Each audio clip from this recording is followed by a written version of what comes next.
see. What do you think of his play? Nothing wrong with this guy's arm. He's playing under a new system here, new terminology. Kippy Brown's the new coordinator. Things will come around right now in that translation stage, but this guy can still do it in the fourth quarter. Well, easily the most compelling story in the National Football League coming into this week. Bills quarterback Doug Flutie, about 9 years up in Canada where he was all everything. Now he's back in the NFL at the age of 36. What's your read on Flutie and his great play so far? Well, everybody talks about his height, but it really never comes into play. He's an out-of-the-pocket kind of a quarterback, bootlegs and rollouts, and when he throws the ball, those offensive linemen fire out to get those defensive hands down. This guy is exciting, and he's going to be fun this afternoon. Buckle up. Coming up next, the Miami Dolphins against the Buffalo Bills. You're watching the NFL on CBS. Bills Stadium, Orchard Park, New York, with Sam Wyche, Kevin Harlan. Jimmy Johnson, in his third year as the coach of the Miami Dolphins, brings a 5-2 record into today. And Wade Phillips in his first year after taking the place of Marv Levy, who retired. Big afternoon today. Two good quarterbacks, both veterans from different paths. R.A. the kickoff, and here we go from Buffalo. And it's Kevin Williams on the run, and he's up to the 31-yard line for the Buffalo Bills. Doug Flutie comes into today, coach, as the fourth-rated NFL quarterback. They had 6 MVP titles up there in Canada in 8 years. One of the most exciting quarterbacks playing today, and he has this town upside down. All you hear about is Flutie Flakes and Doug Flutie on Sunday. He's got the league upside down. He does. He's fun to watch. So from the 31-yard line, Buffalo begins it. They played earlier in this season with Miami beating Buffalo 13-7. Thurman Thomas opens up in the backfield. 4 wide receivers deployed. And Flutie will go the other way, setting up a screen. It's Thomas, a block from Reuben Brown, and he's got a first down up to the 43-yard line. It's a gain of 14 on first down. Nice blocking up ahead for the great Thurman Thomas. Doug Flutie will have great blocking up ahead of him with left tackle Fina. Brown with that lead block. Ziegler. Panos comes from the Eagles, and Jerry Ostrowski, the right tackle. Antoine Smith will be the lead running back today, blocking back Gash. Moulds is now the #1 target. Reed is the veteran, and Lonnie Johnson is a pretty good receiving and an excellent blocking tight end. Antoine Smith is in. First down and 10 yards to go from the 45 for the Bills. Second play of the ball game. Gash is in motion. The expatriate. And a handoff goes to the 6'2 Antoine Smith, and Zach Thomas shoots right through and makes the tackle. Miami's defense is the 4th ranked in the NFL entering this afternoon. You just saw Zach Thomas. He leads the group from the linebacking corps. But on the line, good, young, and fast. Mixon, Bowens, Gardner coming off his best game as a pro, and the effervescent Jason Taylor. Robert Jones from the Rams and Cowboys. Thomas in the middle, and Derek Rogers outside. And in the secondary, quarterbacks Buckley and Sam Madison, emerging star. Brock Marion is one of the safeties on 2nd down and 11. Flutie, great time, good block by Ostrowski. Flutie's on the run, needs to get inside the 45, and is close to it. Out of bounds and about a half-yard shy after scrambling for 10 on 2nd and 11. Eric Moulds gave a nice block ahead. Now watch how everybody stays in the game. When you've got a scrambling quarterback like this, nothing to the right, he goes to his left, number 80, Eric Moulds. Now watch him. You'll see him down here in the bottom of the screen. He's going to be blocking. There he is right there. Just enough room to get the first down. Well, I guess they're a little bit short, though. It's going to be 3rd down short. But gave him that extra yard or 2. You need those receivers to block. Well, that's your touchdown block. The offensive lineman gets you started. Running backs make somebody miss. Your touchdowns come from the down-the-field blocks by your wide receivers. So it's 3rd down and 1 outside the Miami 45. First series of the ball game. A fake, a good play action. The blitz is on. Flutie throws. He's got a receiver. Andre Reed. First down to the Miami 20. It's a gain of 26. Flutie hung in the pocket with the blitz coming his way. You know, a good faker will keep his shoulders low, and he keeps the ball down in the gut of his stomach right here. Watch the fake. He's going to extend the ball. See the ball go out. The ball's down low. His shoulders are low. Flutie gets hit just as he lets it go, and he underthrows this one a little bit. But Andre Reed knows it's coming. Comes back with a big catch. Jason Taylor has lost his shoe and is running off the field. Thus, they bring in Lorenzo Bromell. So Taylor is out. First down and 10 from the Miami 20 for the Bills. Opening drive of the game. Reimers now, the tight end, is on the move. Flutie again to the air. Great time again. Fires a pass which is incomplete to Andre Reed. Reed just caught that 26-yarder. It'll be 2nd down and 10. Sam Madison that time. You're going to see the Miami Dolphins in what's called a press or a bump and run. Actually, there's a difference in my mind between a press and a bump and run. Bump and run is that good chuck at the line of scrimmage, and then you kind of trail. A press, you're all over them all the time. And Sam Madison and Terrell Buckley on the other side, you're looking at Sam Madison there. They're going to be pressing. They're going to be chasing, harassing, tough, tight coverage all afternoon. Taylor back in, 2nd down and 10 from the 20. The pitch out goes to Antoine Smith. Breaks a tackle in the backfield. That was Madison. Out of bounds he runs at about the 21-22-yard line. Forced out of bounds by Brock Marion, who Jimmy Johnson used to coach with the Dallas Cowboys. Sam Madison had a chance for the tackle in the backfield, but he came up and he committed the cardinal sin. He lowered his head, ducked his head. When you duck your head, your shoulders go down, your hips come up, and of course a good running back will make you miss. Sam Madison knows it. Look at him shaking his head. He's saying to himself, now I know I was coached better than that. Really, it's been Buckley who's been the lightning rod in terms of cornerbacks. Yeah, all up to this point, but both cornerbacks do a good job in coverage. Inside the 22, 3rd down and 11. Flutie shovel pass, and it's caught by Thurman Thomas. A flag is thrown as Thomas works his way to the 16 of Miami. And the Dolphins, by their body language, seem to say that it's against the Buffalo Bills. It is. And it is. Smart play that time. Flutie's going to be out of pocket a lot today. He starts quickly out of the pocket on this one, and then the little shovel pass underneath. When he started quickly to his left, what it did was it made that defensive end widen. Phil Luckett is our referee. Offense, number 79. 10 yards. It remains 3rd down. 79 is 2-time Pro Bowler Reuben Brown, as good as there gets at the left guard. Going to be a whale of a battle now between Daryl Gardner and Reuben Brown. These two guys are physical football players. All afternoon they're going to be going at it. The penalty pushes Buffalo back outside the Miami 31, so it is 3rd down and 21 on the game's opening drive. Big play on this drive, a 26-yard pass to Andre Reed. Thomas is in the backfield, and Flutie, like he was in the Canadian Football League, is in the shotgun. Good time, moves up, throws into the end zone, and incomplete. Looking for Reed, who is covered on the play by 2 defending Dolphins, and Patrick Surtain was back there. The Surtain is a good-looking rookie out of Southern Miss. It's incomplete. It'll be 4th down. As good as the corners are, Terrell Buckley and Sam Madison in bump and run coverage and press coverage, I think this Patrick Surtain may be even better. He is all over him. Great reactions. That time the throw from Flutie was one just to put it in a spot and hope that Andre Reed could get there, and he didn't. If Christie hits this, it would be a season long. It's from 49 yards away, and it is no good. Steve Christie missing. And Buffalo comes up empty on their first drive. Miami will take over at the 31. Dolphins take over for the first time today after a missed Buffalo field goal. Dan Marino turned 37 about a month ago. Had 3 interceptions a week ago early in the game, but came back to put him in position to win with a field goal at the end in overtime. Spotted the missed kick back to the 40-yard line. First down and 10 yards to go for Dan Marino.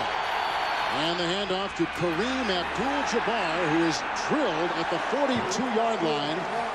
And up the middle, Price with a great stick. It'll be 2nd down. Miami's offensive line, these guys have not missed a snap all season long. Webb, Dixon, Ruddy, Donnelly, and James Brown, the right tackle. Abdul-Jabbar, the ball carrier. Pritchett, the blocking back. Gadsden, along with McDuffie, the wideouts, and the tight end is Troy Drayton. Buffalo in a 4-man line. They'll switch between a 4-3 and a 3-4 all afternoon. On the 42, 2nd down and 8. Marino sets up, flips it on the wing. A spinning acrobatic catch by Abdul-Jabbar, and he's out to the 46-yard line, picking up 4 on the play and setting up 3rd down and 4. John Holisek makes the stop, number 52. A good-looking middle linebacker. On the line for the Bills, Hanson. Washington as good as there is at the nose tackle. Price and the great Bruce Smith at the right end. Linebackers, Holisek is flanked by Brandenburg, taking the place of Rodgers and Gabe Northern. And in the secondary for the Bills, Irvin, Martin, Jones, and Thomas. Smith, and Smith is having a Pro Bowl caliber season. 3rd and 4. Parmley in the backfield with Marino from the shotgun. Good time. Swings a pass to O.J. McDuffie. Dives for the first down and has it to the Bill 48. The ball loose. They blow it dead. Miami's got a first down and a gain of 6 through the air on 3rd and 4.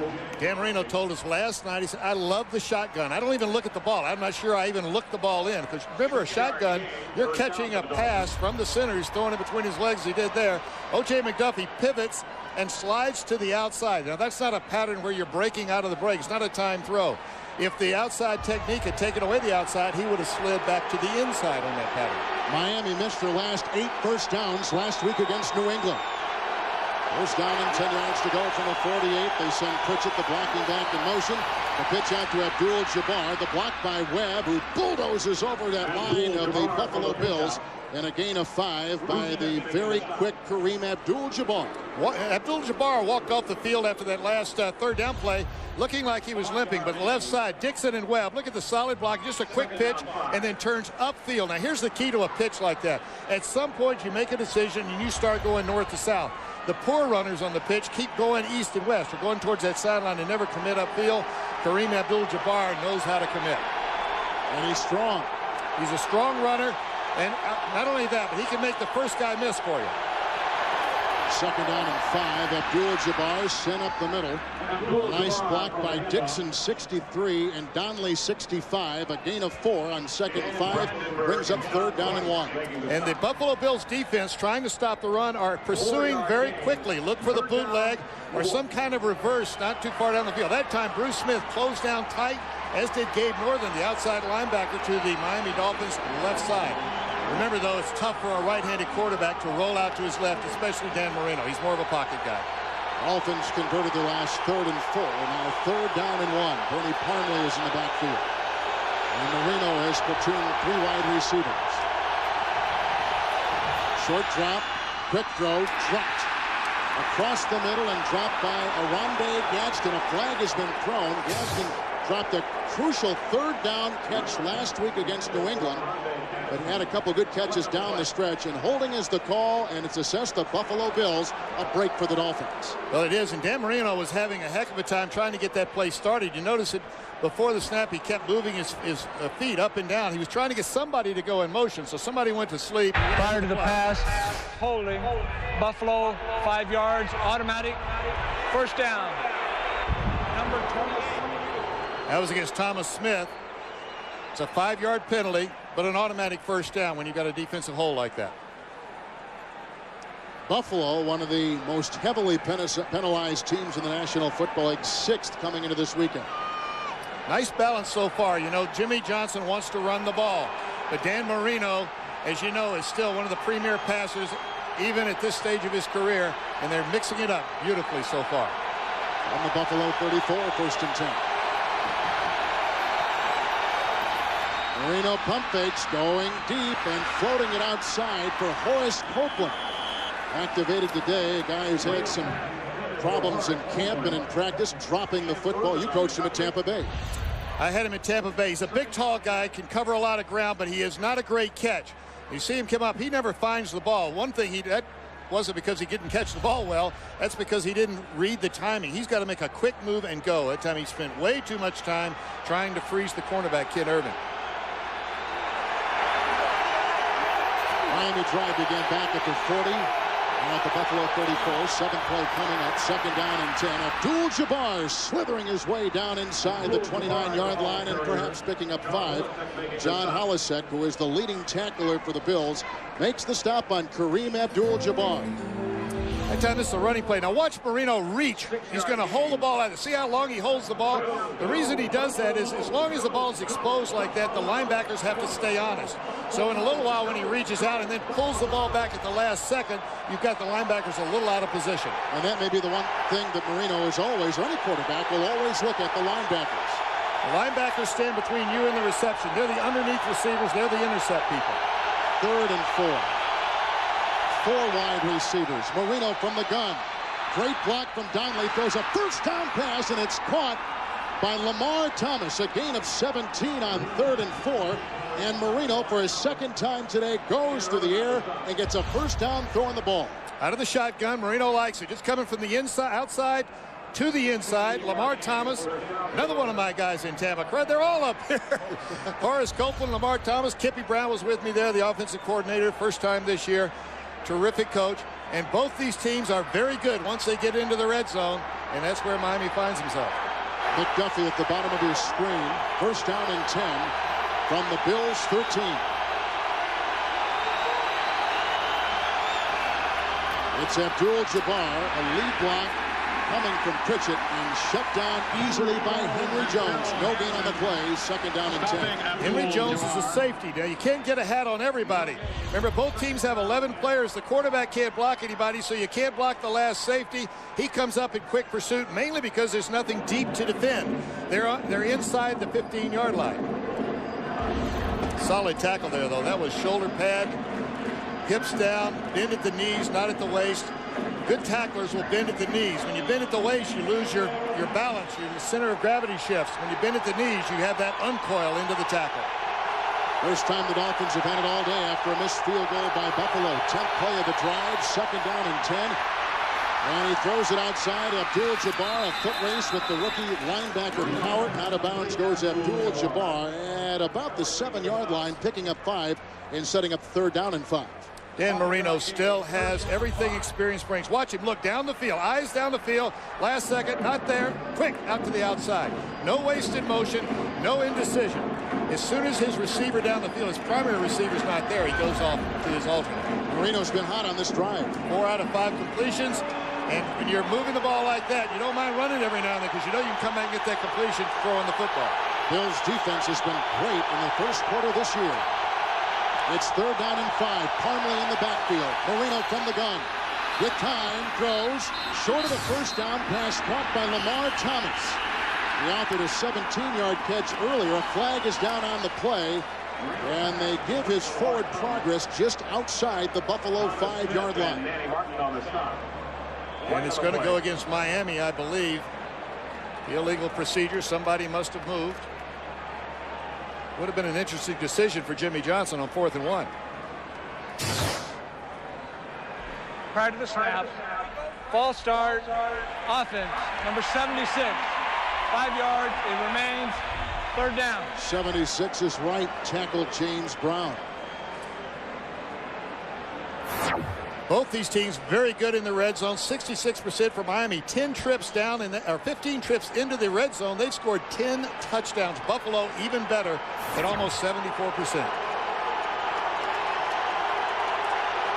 Penalty moves it to the 12. It's 3rd down and 10 on the 11th play of a drive orchestrated by future Hall of Famer Dan Marino. Parmley's in the backfield. Good block by Dixon. A throw down the middle, caught, and he is in for the touchdown. Oronde Gadsden. Marino's pass complete for a touchdown to number 86. Oronde Gadsden.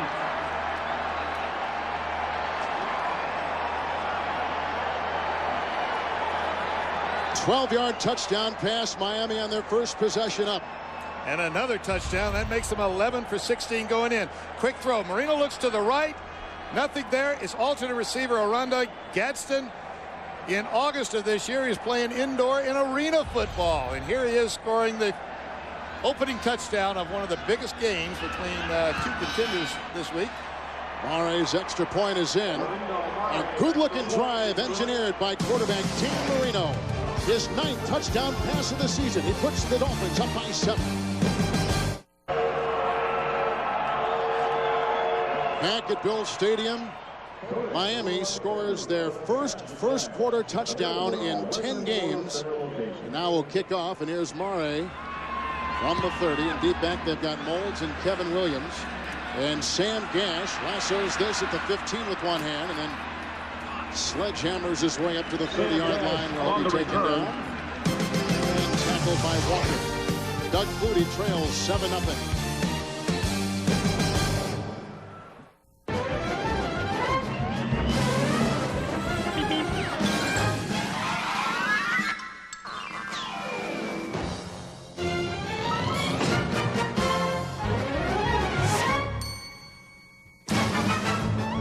With its unique wide-track design, the wide-track Grand Prix Sports Sedan provides better cornering and control when you're out for a bite.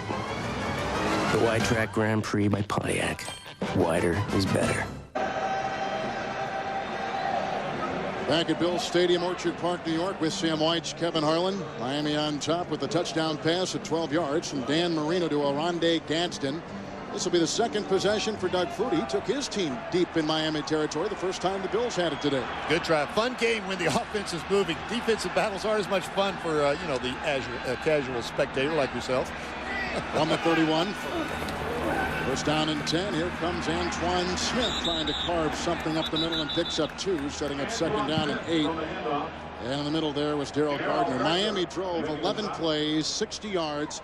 And the one thing that was impressive about Marino on that drive, he was 5 of 6 for 43 yards. He converted 3rd and 4, 3rd and 4, and 3rd and 10 on the drive. Touchdown. Listen, Dan Marino is still an integral part of this. A lot has been said about the running game and how much Jimmy Johnson wants to run the football. Everybody wants to be able to run the football because there are times in the game, especially late in the ball game, when you have to have it.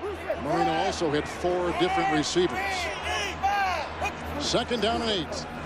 Play action by Flutie. Up the middle came the defense, and a pass is out of the reach of intended receiver Andre Reed. He was covered by safety Brock Marion. No chance that time. The play action didn't fool anybody. And when you've got to throw the ball quick, play action means the quarterback's got to take his eyes off the defense for an instant. He's got to look the ball in to sell the fake, and then he's got to get his head around quickly to find a receiver down the field. When you turn around to somebody in your face, that's the end of that play. And the receiver that he has sought on 4 of his 5 passes has been Andre Reed. Well, why not? 14 years he's been doing it. Thurman Thomas in the backfield, 3rd down and 8 on the Buffalo 33. Good block by Thomas. Downfield he throws, and while the receiver was cutting in, the pass went out. Incomplete. 3 and out for the Buffalo Bills. He was looking downfield for Quinn Early. Quinn Early broke the pattern off. Looked like that Doug Flutie thought he was going to move on up the sideline, or maybe there's a read. You know, sometimes when you get a roll up, what I mean by that is the corner has the short outside and the safety takes the deep outside, that you try to split the sideline. And it looked like that's what Doug Flutie thought that Quinn Early was going to do. He did not. Quinn Early, first year with the ball club. Game's first punt. Chris Moore sends it skyward for the Buffalo Bills, and Terrell Buckley is back with the catch at about the 19-yard line. And the ex-Green Bay Packer dives up to the 26 on a return of 7 yards after a punt of 47. We'll get another look at Dan Marino as the Buffalo offense staggers there, and they got to punt it away to the Dolphins.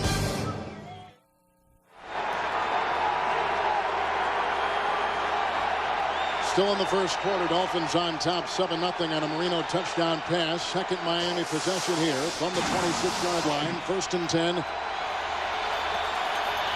And play action. Marino has time, slings a pass, and it is caught with a flag thrown. McDuffie got the pass, but it looks like they blew the play dead before it had a chance to get going. They did. I think Richmond Webb moved before the snap, and the play was called dead. I don't think anybody could hear it because of the crowd noise.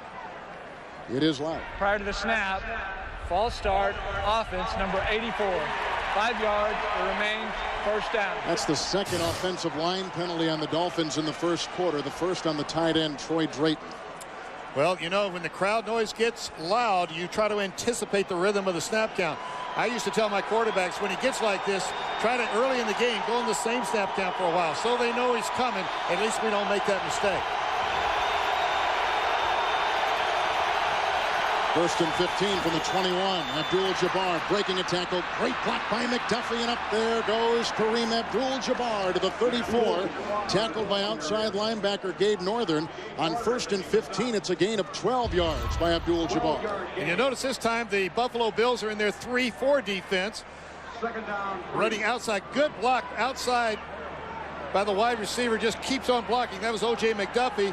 But the first drive, Buffalo was in a 4-down lineman, 3 linebackers. This time they put in Sam Cowart, the rookie from FSU, and they go to 3-down linemen and 4 linebackers. 2nd down and 3 from the 34. And off again to Abdul-Jabbar, and from behind the line of scrimmage he found Bruce Smith, 10-time Pro Bowler, 35 years old now in his 14th NFL season. And Bruce Smith's going to come from the backside. He's coming from back in here, and he is closing quickly flat down the line. That leaves yourself open for bootlegs or for possible reverses. Dan Marino doesn't run a lot of bootlegs, so their game plan is we're going to close down tight and make some of those tackles that Bruce Smith just made. Slowed by an injury still is Smith. It's 3rd down and 4. The Dolphins in 3rd down this year from the 33. Shotgun to Marino. A block by Ruddy. A bobbled catch is made, but not for a first down. Bernie Parmley brought it in, but seems to be about a yard shy of the first down. He needed 4. He may have gotten 3.5. Henry Jones, the safety, was there to close the door. Miami giving Marino plenty of time. That was reminiscent of last week. Doug Flutie throwing the little shovel pass at the last second. Marino finally ran out of time and just pushed it forward. But that's going to be short. And I don't see Jimmy Johnson going forward at this stage of the ball game, backed up in his own territory. These two teams on pretty good winning streaks. Johnson's Dolphins have won 2 in a row, including an overtime win over New England last week, 12-9. And you can see they're about a length shy. What would you do? Would you go for it? I would not on the road backed up like this, but I'm looking at Jimmy, and he's sure considering it. I don't think so. But he's going for it. You can hear him say, go for it. The downside loss is great, but they do have a 7-point lead. So maybe they feel like they've got the cushion right now. They'll go ahead and take a chance. If they don't, the defense is doing such a good job of holding the Buffalo Bills that they'll gamble that they can hold them again if they don't make it. But look, they've only got an inch to go. Pritchett has come in. The Dolphins, look at them huddle so close. The noise is deafening. This place, noise has feel in Buffalo. It does, and it'll also affect the snap count, which is crucial on a play like this.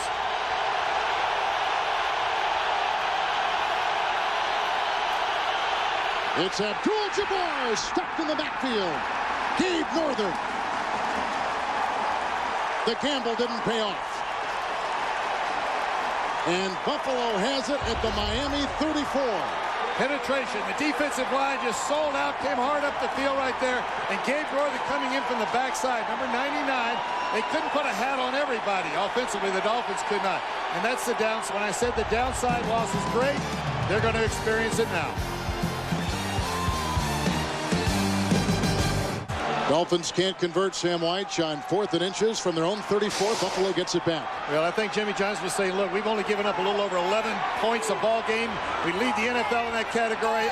I believe in my defense if we don't make the first down. And a handoff to Antoine Smith, who hurdles a defender and is down to the 30, picking up 4 on 1st and 10. Zach Thomas, the tackle. This is, by the way, the one defense in the league which has allowed the fewest points, just 79 coming in to today. But I guess the question has to be asked, how long can the defense carry this team? Well, you don't want to leave your defense on the field in any one game very long, and you want your offense to be scoring a lot of points off and on, at least, to give that defense a break. The defense, by the way, has allowed opponents into that red zone only 10 times all year long. 2nd down and 6. Flutie being chased by Mixon, throws a pass and coming back for it, and the reception is made. A great catch by Eric Moulds. We throw our pass to Jim Nantz at our CBS studios in New York. All right, Kevin and Sam, check it out. Peyton Manning, remember the hot hand he had in his last game against the 49ers? He continues today. Colts are in. Touchdown pass to Warren. 7-7 as they start now the second quarter. Back to you. Miami plays Indianapolis next week. Peyton Manning getting better and better each week. You know, as you watch this kid develop, he keeps making fewer mistakes. He's not repeating things. That's the good news for the Colts. 5-yard gain by Moulds. It's now 3rd down and 1 from the Dolphin 25. Good time for Flutie. Sidearm delivery. Leaping catch made by Andre Reed. First down, gain of 10 to the Dolphin 15-yard line. He beat Brock Marion. In talking to Doug Flutie last night, he said quarterbacking is about decisions, making the right decisions once that ball is snapped. He wanted to go deep down the field. It was covered. Look at Reed right here. He's going to break to the outside. He's got the chance. Not a very good throw, but Andre Reed makes it a completion, and it'll look good in the paper tomorrow. So the drive stayed alive by the pass from Flutie to Reed. 7-0 Dolphins at the end of 1. A Dan Marino touchdown pass. Buffalo's on the move. We begin the second quarter with a 3rd and 1 for the Buffalo Bills against the number 2 defense in the NFL in stopping third downs, Miami's. They gave him a first down. It looks like he got a 1st and 10 at the 15-yard line. And the handoff goes to Antoine Smith, who bounces outside. And he is wrestled down by Derek Rogers. So it is a first down at the end of that first quarter. And let's take a look at the 2 quarterbacks today. Flutie on the Bills and Dan Marino with the touchdown pass for the Dolphins. 2 record-setting quarterbacks really over their careers. Flutie right here with 102. Now that leads the league. If you finish with 102, you're usually leading the league in that quarterback rating system, which is a very complicated thing. But mainly, it comes right down to how many games you win. That's how you evaluate quarterbacks. 2nd down 12. From the Miami 17. Flutie in the shotgun, and Thurman Thomas will take it for a gain of 3 inside the 15 to the 14-yard line. Thurman Thomas, 32 years old, and the one thing that stands out about his career is he has 8 consecutive 1,000-yard seasons up until last year. And there's a player down, John Fina, who is the left tackle for the Bills. Boy, he just came shooting back. He got surprised by somebody on that defensive side of the ball. John Fina, number 1 pick back in 1992. Solid left tackle. 2 pretty good red zone defenses involved today, and touchdowns allowed. We'll see how Miami will handle the Buffalo Bills deep in their own territory. Just into the second quarter here at Bills Stadium, Orchard Park, New York. And Miami on top. The Dolphins defense tested right now. Buffalo facing 3rd and 9. And very good. They've made 19 trips down here to the red zone this year, and they've scored 14 touchdowns. We mentioned earlier, over 73%. Flutie in the shotgun from the Miami 14. Stay. Great red zone offense. A block by the tackle Robert Hicks buys time for Flutie, running out of room, throws a pass, and it is caught. They have not signaled a touchdown.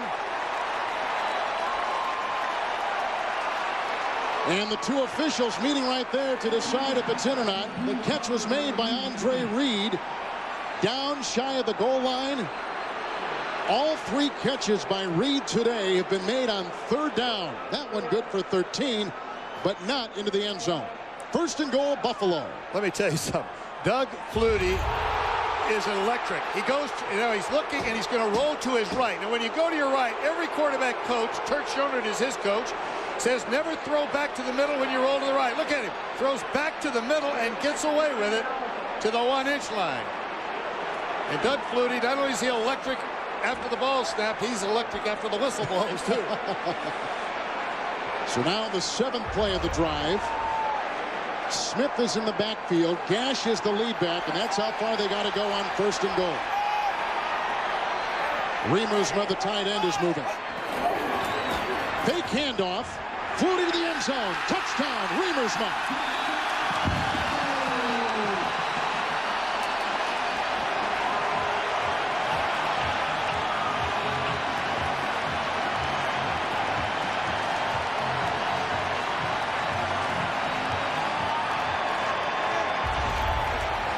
The key to a good ball handling is the extension of the ball. You see it, and look at the head and eyes kind of drop and follow the ball for an instant. Good carrying out of the fake by the ball carrier, and Riemersma is wide open. Nobody covering him. They're all playing the run. Christie with the extra point. He ties the game at 7 apiece. We're just into the second quarter here in chilly Orchard Park, New York. A touchdown pass by Flutie. A touchdown pass by Marino. We're talking. Well, looks like the backfire by Jimmy Johnson on 4th and inches from his own 34-yard line backfired because Buffalo comes in with the touchdown pass and ties the game at 7. Well, they had the short field to go. A lot to ask of your defense. If the defense had been solid, and that's what Jimmy was counting on, it didn't work out. Kickoff by Christie. Deep back, Avery and Brock Marion. And this is Avery, the fastest Dolphin, from the 6-yard line for Miami, and he's up to the 26. And tackled on the play by Sean Moran. The touchdown pass again. Now watch the technique right here. Flutie looks and extends the ball. It goes right. Now look, the ball carrier tucks the ball and keeps running.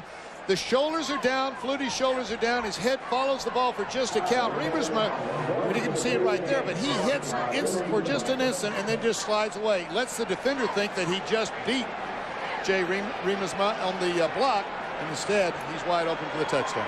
Flutie on that drive, 4 of 4 for 29 yards, and Reed was instrumental. So now how does Miami respond? Here is Dan Marino with Avery in the backfield. On the 26, Pritchett, the blocking back. Marino goes right to work and throws a pass, which is caught by tight end Troy Drayton. His 15th catch of the year, and he picks up 9 on first down. Tackled by the linebacker Coward.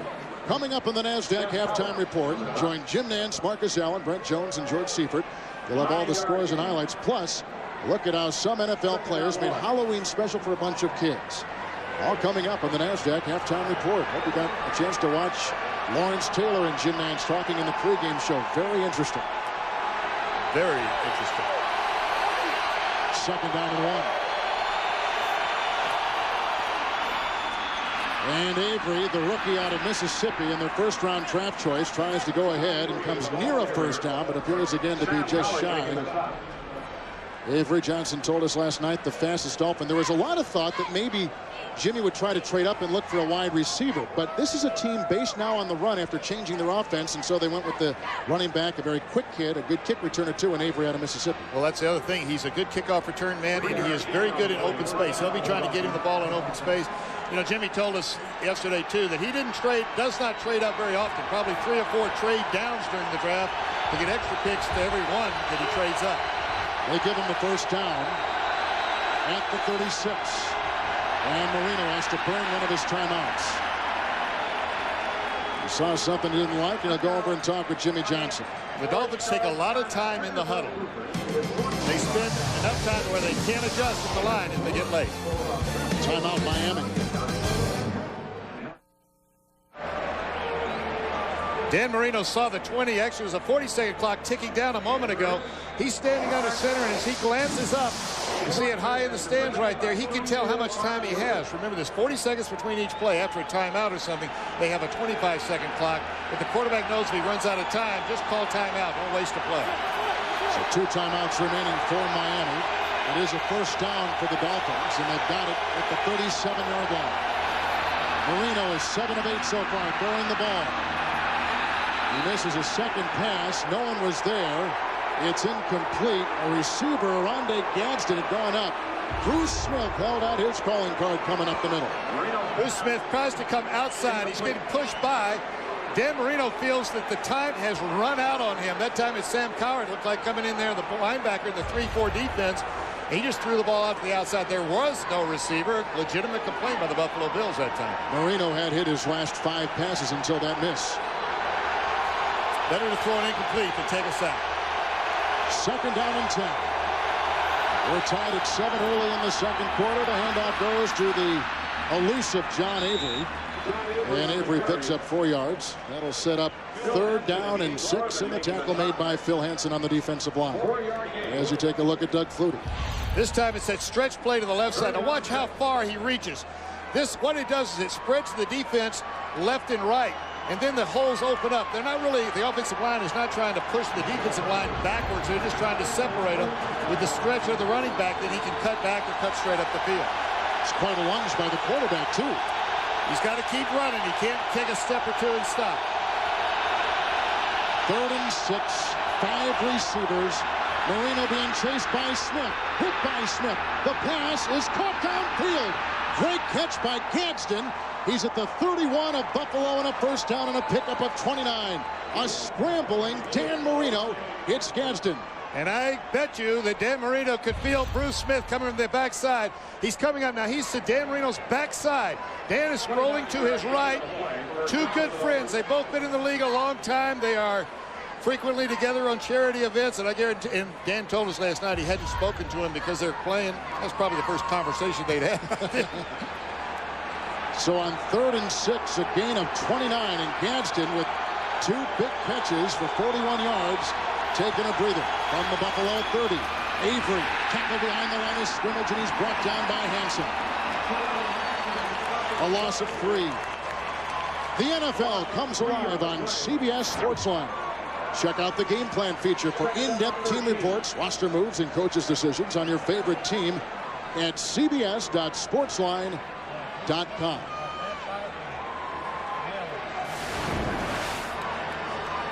Good football game. Both teams playing smart football, not making mistakes, just one team playing slightly better on one play over the other. 3 receivers on 2nd and 13 from the Buffalo 33. And on the 7th play of the drive, Avery again gets the call. Hopping and skipping and picking and poking his way inside the 30. And he's to the 28, picking up 5. Eric Smedley makes the tackle from the secondary for the Bills. Right at the end right there, you can hear the umpire saying, easy, easy. Ball players are taught, you play until you hear that whistle. You're coming full speed. You never know when the ball is going to come out loose, and you just find yourself luckily in the right spot, place. Avery is a quick, fast running back, and when you're darting left and right, you get hit from the blind side a lot, and that sometimes causes a fumble. Marino now 3rd and 8. He has to get inside the Buffalo Bill 20. 4 wide receivers. He's going deep into the end zone. What a catch is made at the 1-yard line by Gadsden. This kid is phenomenal. 1st and goal, Miami. Oronde Gadsden. Now, they've been all year long, you hear people say that the Miami Dolphins don't have the same group of receivers that they've had in the past when they had Clayton and all the guys that Dan Marino's thrown to his entire career, but nobody has made a better catch for Dan Marino than that one. This kid was playing in the World League, in the Arena League. They took a flyer on him in camp, and look what he's done today in a huge game for the Dolphins. Just a little step and go. Safety didn't get there. 1st and goal. Kareem Abdul-Jabbar knocked down by linebacker Sam Coward, who has just voted the NFL Defensive Rookie of the Month in the National Football League. A loss of about a yard. 2nd down and goal. They love this kid out of Florida State. I'll tell you what, I really like him. He was the 39th pick overall. He's a fast receiver. Nothing helps a linebacker more than speed, because sometimes you don't go the right way all the time, especially a rookie, and you have to recover. If you've got speed, you can still make the play. 2nd down and goal. Abdul-Jabbar in for the touchdown. Miami back on top. That one belongs to the offensive line of the Miami Dolphins. Ruddy, Donnelly, Brown, all of them got movement on the defensive line. Big Ted Washington, who is as fine an interior defensive lineman against the run as there is, not enough on that play. Look at the movement by the offensive line. Now, actually, Phil Hansen takes one offensive lineman, Ruddy, out of the play, but there's plenty of movement behind him, enough for the touchdown. So Miami answers the Buffalo touchdown pass of Flutie with a good-looking drive of their own. Mare with the extra point. 6:54 to play in the first half. Oronde Gadsden offers a wonderful Miami drive with catches of 29 and 27 yards. Autumn in Western New York with Sam Wyche, Kevin Harlan, Dan Marino, and the Dolphins lead the Buffalo Bills 14-7. Miami came into today leading Buffalo, New England, and the Jets by 1 game in the rugged AFC East.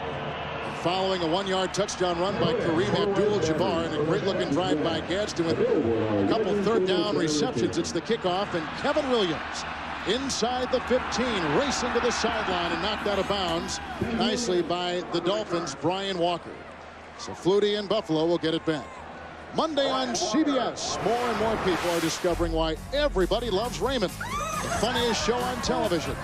Catch an all-new episode of Monday's #1 comedy on Mondays, right here on CBS. Much like life around your house, isn't it? Very much so, yes. From the 29-yard line, 1st down and 10 for the Buffalo Bills. Thurman Thomas again opens up on this drive in the backfield, coupled with Sam Gash. Tight end 84 Johnson rearranges himself. And Flutie will hand off, and Thurman Thomas up to the 32-yard line, gaining 3. Thomas excelling Sam, and now what has been his new role as a third down specialist, although we've seen him on first down a couple times today, asked to play a lesser role. His acceptance has been a smooth transition for this team. Well, it's because he's a big-time pro. He's a guy that's led the league in yards from scrimmage 4 times in his career, back 89 through 92. And he understands that there's a changing of the guard going on, but he has a vital role in the third down and, of course, substituting on occasion on first and second. Second down, 7. Quick count by Flutie. Great time, looking for Reed. Intercepted by Buckley. Buckley has been a target of offenses throughout the year. He's been penalized 8 times in what is now this new press coverage exclusively employed by the secondary. This time, Buckley comes up with an interception. Now, you get one hand on him inside 5 yards. Anything after that's illegal. Looks like there's some jousting going on. The crowd here is seeing that on film, and they're agreeing with Buffalo head coach Wade Phillips that was interference, not an interception. But you're right. Everybody has gone after Buckley. He's given up a few big plays, but he hasn't given up the touchdown, at least not of late. But they're going to, anytime you give up some big plays, you're going to see another long pass or two the next week. This one may keep him away from him for a while. Gave up the game-winning touchdown against Jacksonville. But here is a player who has been a marked man that comes up with a huge play for the Dolphins there. By the way, I don't think that's interference. That kind of stuff is just something you have to live with. First and 10. Marino right to work into the sideline. He throws. He was looking for receiver Lamar Thomas. But again, nothing in the vicinity except Buffalo Bills, including linebacker Gabe Northern. Incomplete. Second down and 10. Wade Phillips is really working the officials right now, not only because of the interference that he thought should have been called in the last play, but that's the second time Dan Marino's thrown the ball with no one around. But when the ball comes out clean and with authority like that, many times the official says, well, the receiver just ran the wrong route. Second down and 10 from the 32. Marino tried to rifle it down the middle. It's incomplete. Setting up 3rd and 10. Abdul-Jabbar was in his sights. And that interception by Buckley, the 11th by the Dolphins this year, and that surpasses what they had all of 97. They had 10 last year. That was number 11 this year, and Buckley records his 4th of the season. You know, and they credit that to the fact that a lot of it to Bill Bradley, their defensive backfield coach. A lot of physical bump and run, pressure all the way down the field. Dick Roach was their defensive backfield coach before. He's more of a technique guy. They like the idea of getting in your face and challenging the receivers. 3rd down and 10.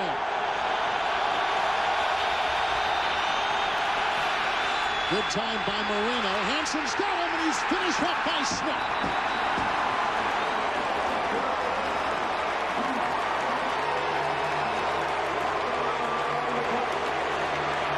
What a 1-2 punch the Buffalo Bills pack on that defensive line.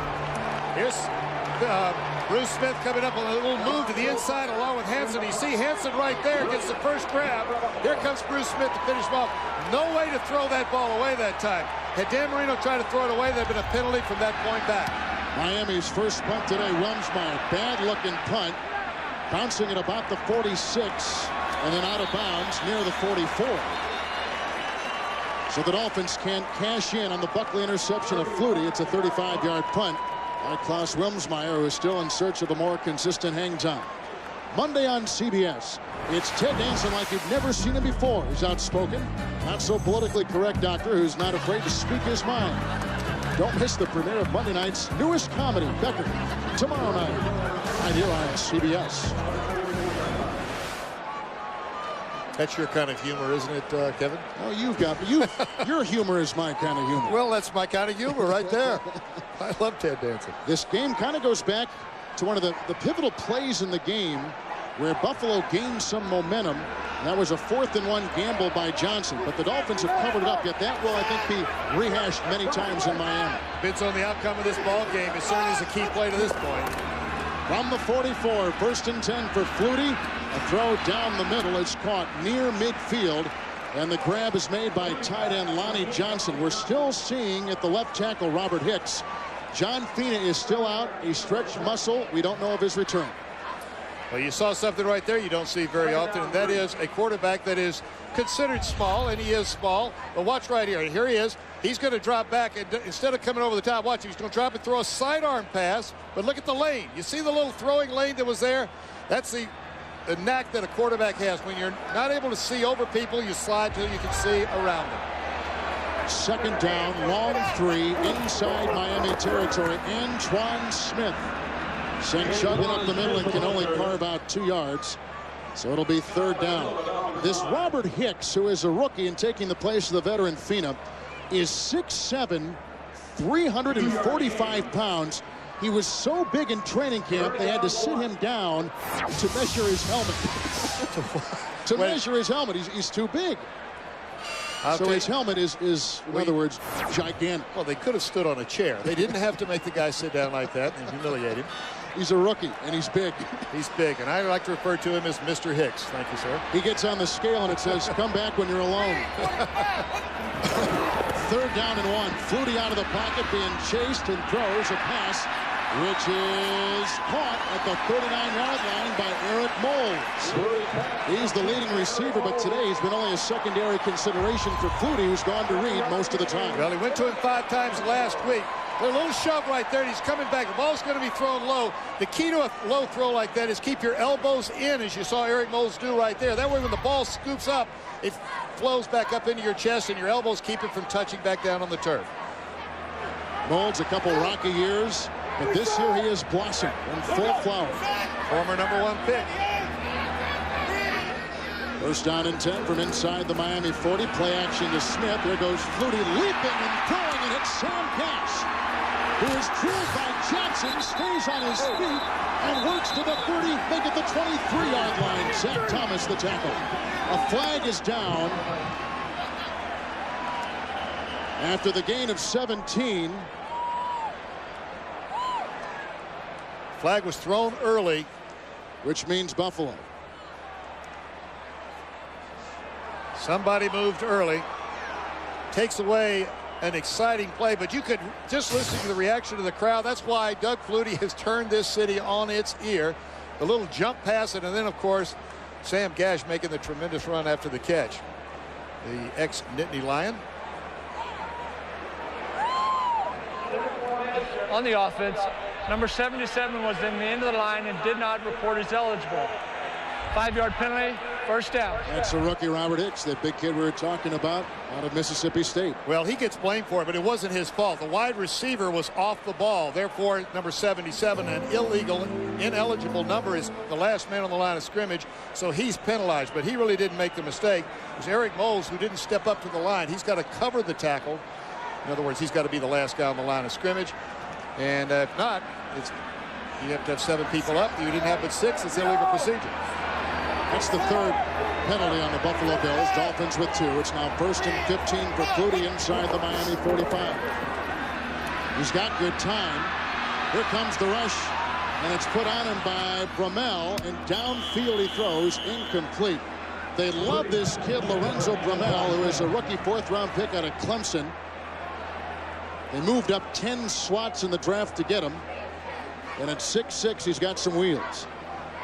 You know, talking to Jimmy Johnson last night, we mentioned this earlier, that he likes to move around in that draft. If his guy is not there when he's ready to pick, he'll either move up or down. Now, he usually moves down about 3 or 4 times down to every 1 time he moves up. But if he sees somebody or doesn't think somebody's going to be there at his pick, he'll move up to get him. And here's a kid that wasn't even invited to the NFL scouting combine. Jimmy Johnson got a tip from a coach at Clemson. They liked him so much there, and he drafted him in the 4th round. Second down, 15. Blitz is on. Here comes Armstrong. The pass by Flutie. Leaping catch made by Kevin Williams. A guy who is recruited by Jimmy Johnson to the University of Miami. Drafted by Jimmy Johnson to the Dallas Cowboys. And today playing against Jimmy Johnson in Buffalo. He picked up 14 there. Now, Doug Flutie right here. Let me tell you, this guy, his coverage is pretty good. Jerry Wilson's all over it. But he just has plenty of confidence in Kevin Williams. And he also has confidence in the fact that the ball will be thrown in the right area to box out the defender. Kevin Williams did that big completion, but that was not poor coverage. That was just well execution on the offensive side of the ball. Williams played last year for the Arizona Cardinals. Third down, long one outside the Miami 30. Handoff, Gash trying to sledgehammer his way down to the 29-yard line. He may have picked up the first down. Gash only carries for the 6th time this year. Did you hear the I thought somebody dropped a stack of encyclopedias up here or something. They're hitting down there. We reached the 2-minute warning. On the edge of Halloween, we thought we'd break the divisions down into trick, treat, and scary. The Redskins have yet to win. Philadelphia beat Washington. Cincinnati's won 2, and Carolina's still winless. Carolina beaten last week by Buffalo. And the treat division is easy there. The undefeated, Denver, Minnesota. And of course, the two teams we're watching here, they are on top of their ball game.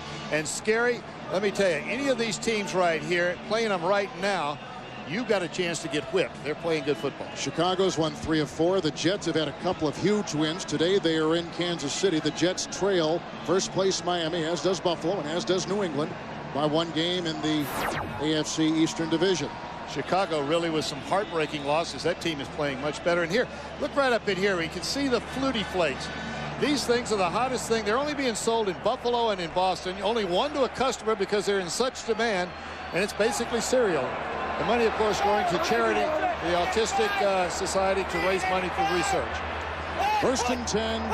Buffalo on the 7th play of the drive. Oh, a great block by Gash. Downfield it goes. Incomplete, looking for tight end Lonnie Johnson. Flutie has had time. He is the least sacked quarterback in the National Football League. That's because he moves around and going back to decisions. He makes quick decisions, gets rid of the ball, and saves the sack from his offensive lineman. Coming up in the NASDAQ halftime report, join Jim Nance, Marcus Allen, Brent Jones, and the coach George Seifert for all the scores and highlights. We'll also give you a look at some of the NFL players and what they did over the last weekend to make Halloween special for a bunch of kids. NASDAQ halftime coming up next. 2nd down and 10 from the 29. Flutie with the handoff. There's a block by Gash. Antoine Smith rumbling. He's got a first down at the 16-yard line of Miami. Tackled by Terrell Buckley. It's a gain of 13. And let me tell you, Terrell Buckley does the right thing.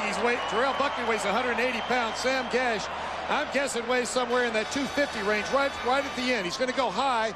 You don't go low on a guy like that unless you just take his legs out. If you're going to go high, reach up high and pull down. Let your weight pull him on down.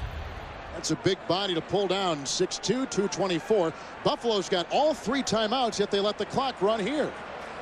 They've got the timeout. They've got time right now to let this one work its way on down. They're tight enough in the red zone. Thurman Thomas in the backfield. From the 16, Flutie going to the end zone. He's got a receiver. Remo's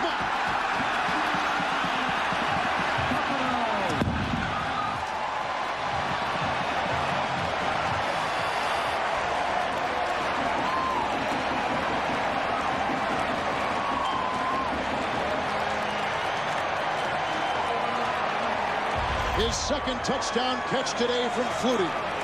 Flutie is magic. He gets pressure. He lays the ball up where it's either incomplete or a great catch. And Jay Reimersma makes the great catch. One hand. Christie ties the game at 14. Flutie with 2 touchdown passes. What a shootout in Buffalo.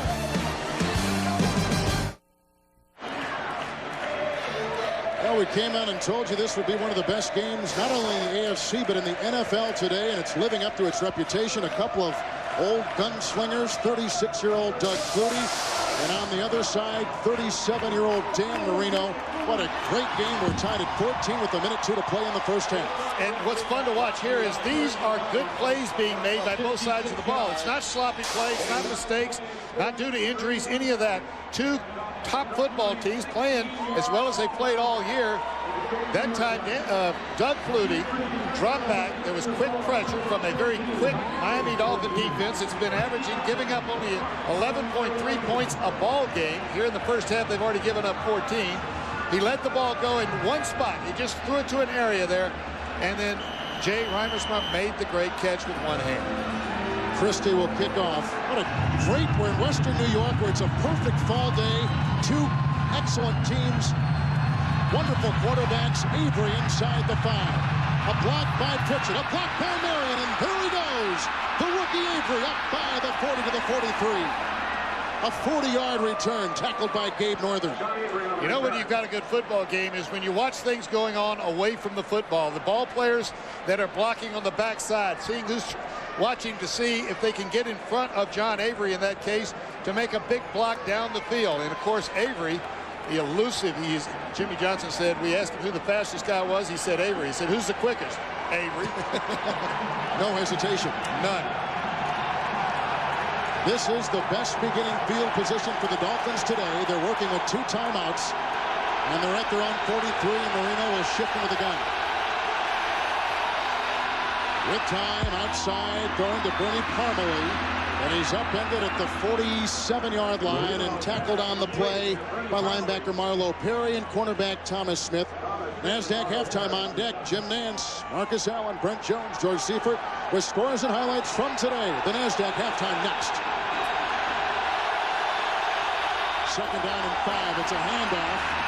And Bernie Parmalee, who was the man in the backfield for the Dolphins for so many years.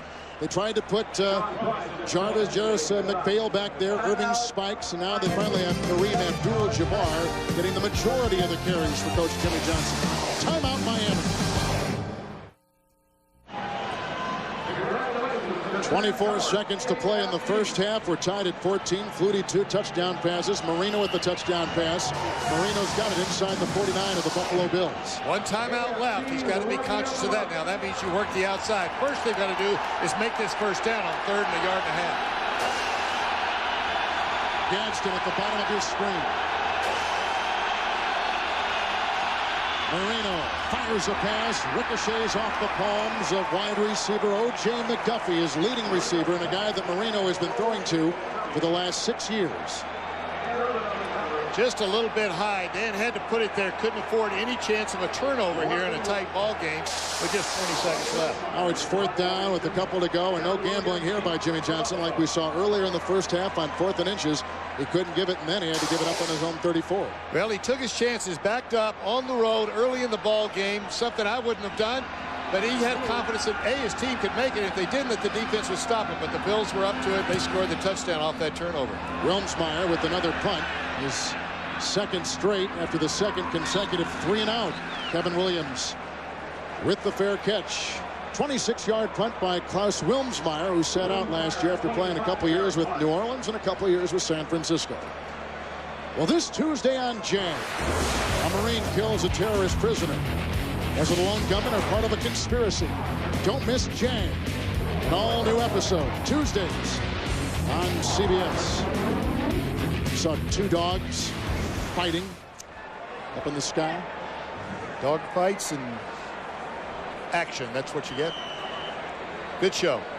And Buffalo is not going to continue the good show we've got here today. They're going to just sit this one down and go in at halftime and talk about it. Well, we have seen a terrific first half. A touchdown run by Abdul-Jabbar, a touchdown pass by Marino.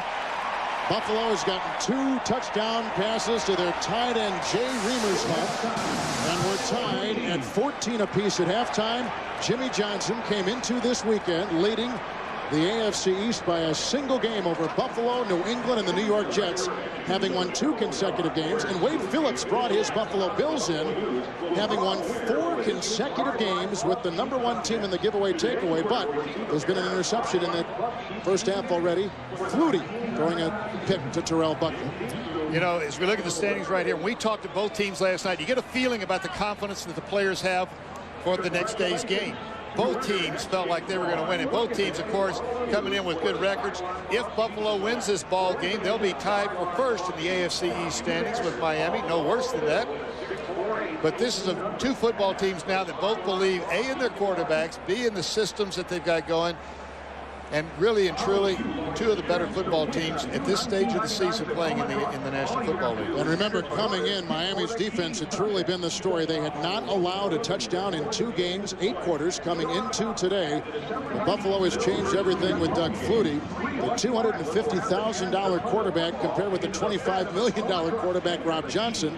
Johnson was slated to begin as the starter, but injuries, ribcage injury right now, has sent him on the shelf.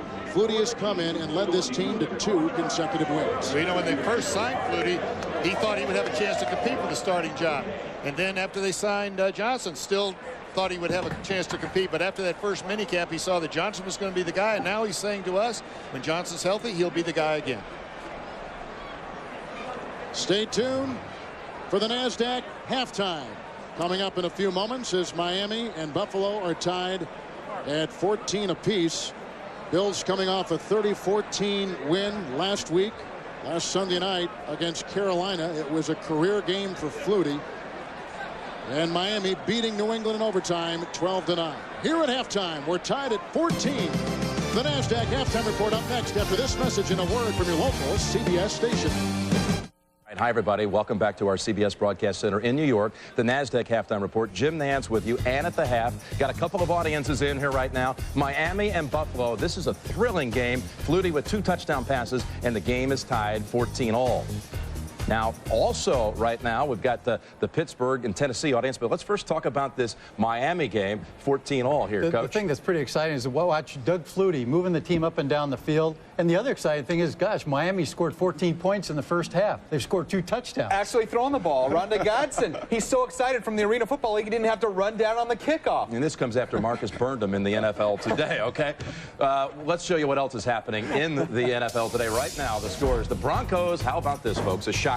Cincinnati leads 12-6 at halftime. And there's Gary Kubiak, the offensive coordinator. Some say he'll be the Cleveland head coach next year, talking to John Elway, who has been shut down in the first half. But it's right here, O'Donnell.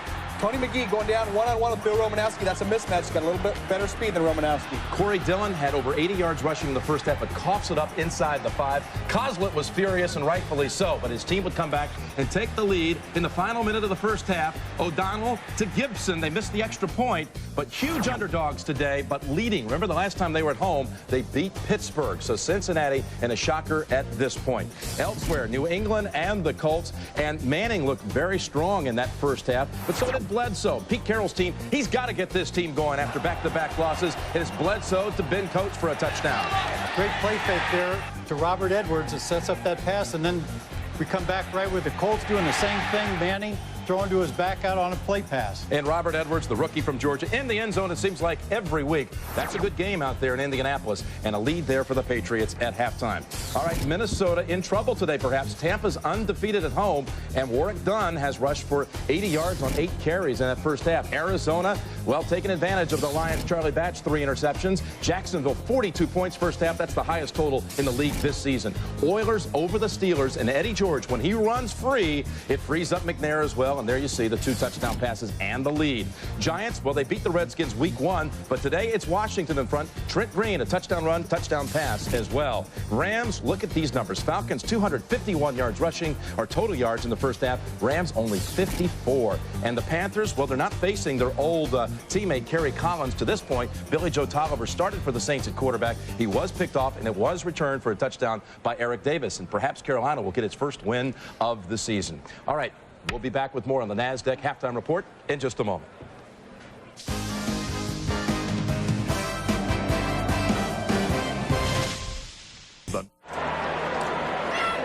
Bills Stadium in Orchard Park, New York. Just a short little drive from downtown Buffalo on a crisp autumn afternoon with Sam Wyche, Kevin Harlan. We begin the second half with a tie game and first place at stake in the AFC East. Quality football being played. You know, you can tell a game is being well played by third downs. High percentage of conversions, quarterbacks high percentage of completions in their passes. Solid defense as well. Avery from the 9 for Miami. A lead block from Marion and Pritchett. And there goes Avery running outside and still on his feet, staggering to the 28-yard line. And eventually tackled by Ray Jackson. And through 30 minutes of football, here are the numbers in the first half from Bills Stadium. Really pretty even. There's a turnover difference of only 1 right there, but there's really another turnover in the 4th down and inches that was not made by Miami. That's in effect a turnover because he gave up such good field position. Doug Flutie in the first half, 10 of 17. Dan Marino, 10 of 15. 2 touchdowns by Flutie, 1 touchdown pass by Marino. Each quarterback has hit 6 different receivers. What a first half from the 29-yard line. And Kareem Abdul-Jabbar bouncing outside, weaving his way, and he's out to the 38-yard line before he is tackled by rookie Sam Cowart. It's a gain of 9 on first down. And there again, and Abdul-Jabbar looks like his right shoulder's bothering him a little bit. 3-4 defense. They're mixing it up on defense. Speed. Sam Cowart is the only one that can catch him. Good bounce. Made a miss right there. That was number 27, Ken Irvin. And then from the inside, Sam Cowart coming. Look at the bounce outside. Good blocking up front. The miss, and here comes the pursuit. A lot of Bills coming. 36 yards and 11 carries so far for Abdul-Jabbar. The pitch out once again. Cutting inside.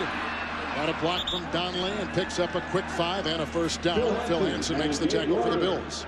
Key to that play is that the running back lines up deep. Kareem Abdul-Jabbar. The ball is pitched, which usually indicates an outside play, but then he cuts straight back up the field.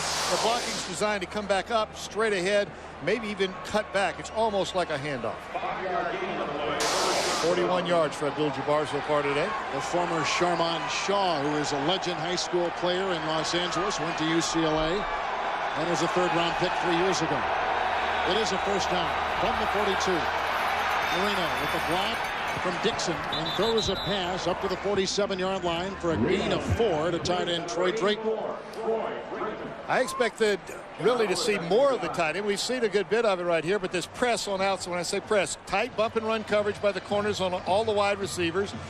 And the tight ends then become the logical receiver because they're covered by either safeties or linebackers on occasion, and the throw is so short. Marino has not thrown a pick today. He's only been sacked 1 time. Second down, 6 from the 47. Abdul-Jabbar again. Good block by Pritchett and a first down dive by Abdul-Jabbar. And Pritchett, a wonderful blocking back, who Jimmy Johnson compares a little bit to Daryl Johnston in his early days in Dallas. Opened the hole right there. Number 36, Pritchett. Well, it's playing right into what Jimmy Johnson wants to feature here, and that's just the running game. Solid running game. Not emphasizing or not relying on the pass to move the football, but a nice balance. Jimmy Johnson said, you know, I've got the headset on right here. You can see that headset on. He's listening to what's going on. Kippy Brown, the offensive coordinator, is upstairs. He'll make suggestions, but he's not involved in the play calling per se. He'll make the decisions. That was a first down. As to whether to go for it or not, that's Kippy Brown. Kippy was my coach, running back coach, when I was in Tampa Bay, was the assistant head coach at the University of Tennessee under Coach Fulmer there before he came to Tampa. Top coach. Taking the place of Gary Stevens after 162 yards in the playoff game against New England last year. They said we're going to jump the offense. They fired the longtime assistant Gary Stevens. Johnson said, I want to run the ball, and Kippy Brown, you're going to orchestrate it. It's first and 10 from the 47. And the handoff to Abdul-Jabbar with a lead block. James Brown about a yard on the play. Sean Price closes the door. It'll be second down and 9. Here's a comparison of Doug Flutie and Dan Marino today. Both of them having top days, 10 for 15, 10 for 17. Good yardage, 113, 115. You know what's nice about a day like that? Those aren't giant numbers. They're productive numbers. Third down numbers. When you had to keep the drives going, they made the plays. Good point. Second down 9 for Marino. Tied at 14 with Buffalo. Play action to Abdul-Jabbar. He throws to his angular tight end. And it is a catch on the play by Ed Perry. And he should have picked up a first down on the play. Tackled by Manny Martin, who's replacing Kurt Schultz, who's been out. This is the third straight week. Dan is going to fake to the left. See the ball extended? We talked about that earlier in the ballgame, how the flow of the linebackers, and then he rolls to his right. Much easier for a quarterback to go to the right if he's a right-hander.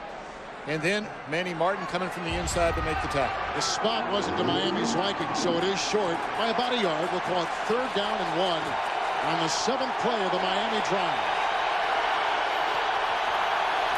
Handoff. Abdul-Jabbar, huge hole, and here he goes. A great block by the wide receiver. There was an incredible block by Aronde Gadsden, which opened up a 30-yard run for Kareem Abdul-Jabbar. I tell you, Aronde Gadsden's done a lot today. He made some terrific catches, but this kind of a play is unselfish down the field. There's the handoff, third and short. Now watch the cutback. He's got the first down. Now he can make the gambling run down the field. First thing you do is make the first. There was the block you saw by Gadsden. Now he takes off down the field, and he can weave down the field. But the first rule is get the first yard and a half for the first down. That is a career-long run by Abdul-Jabbar. Avery in the backfield. Avery gets the call. Avery plowing his way to the one.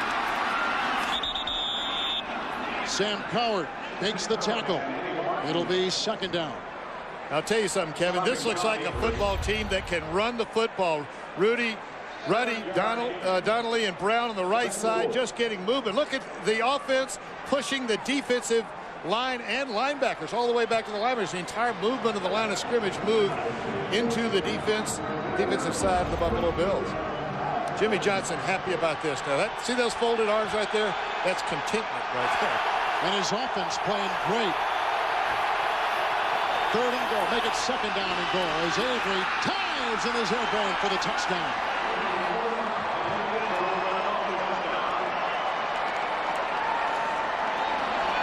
His first rushing touchdown as a Miami Dolphin. Up and over the top. We used to, when I was coaching, I'd have guys try out, see who could jump the highest and still gain ground as he jumped. At the end of this play right here, right after the terrific play, good movement by the line, and also no hands going up. No linebackers are able to scrape in there and make the hit. Normally, defensively, you try to time a play like that with your linebackers. Your defensive lineman can't make that play.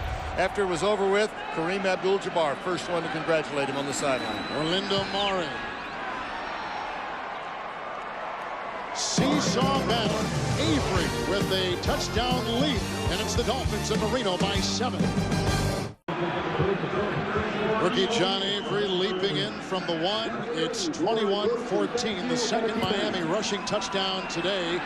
Line drive kickoff picked up by Kevin Williams.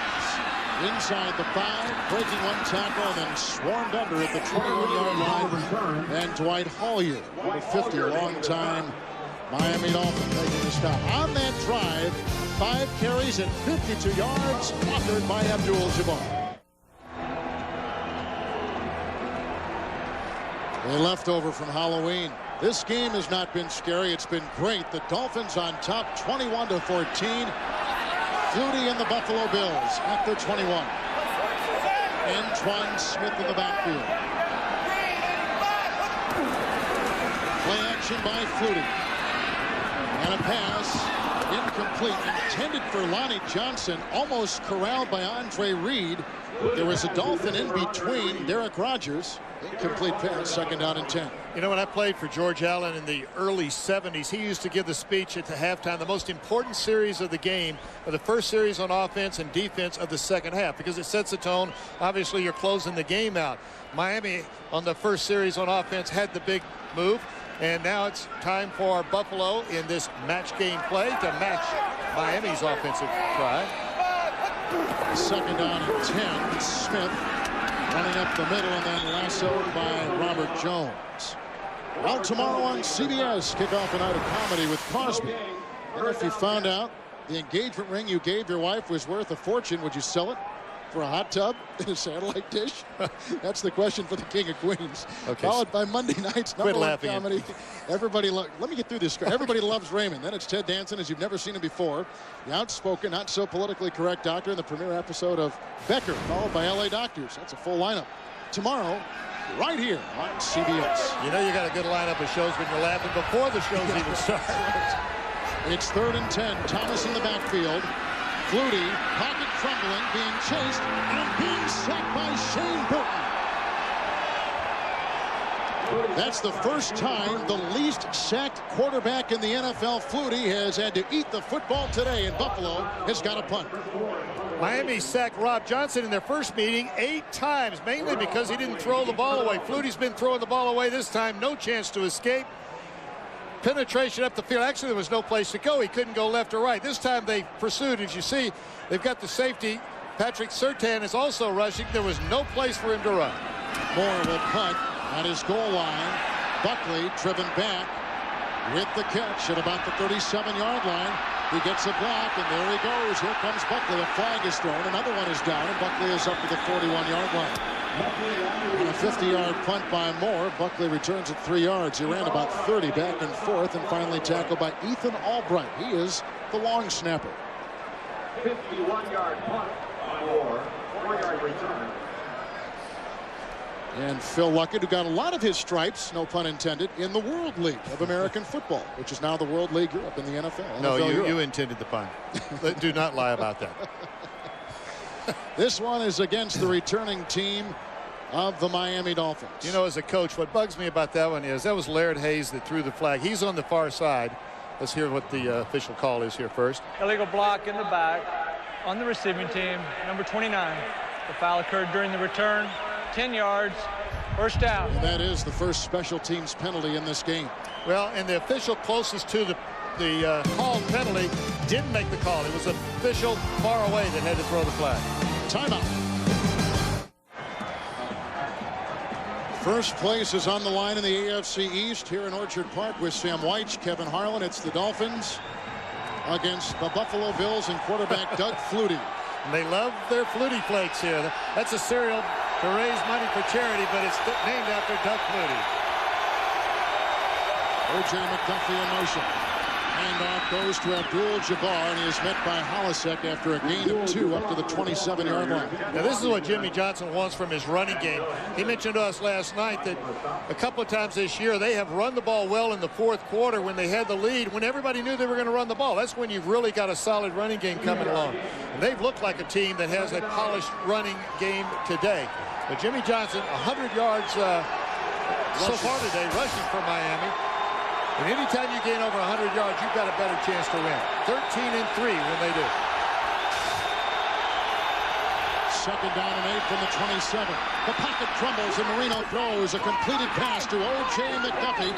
A flag is thrown. He stiff arms his way up to the 39 on a gain of 12. Tackle made by cornerback Thomas Smith. They're going to call this offensive pass interference, though. There it is.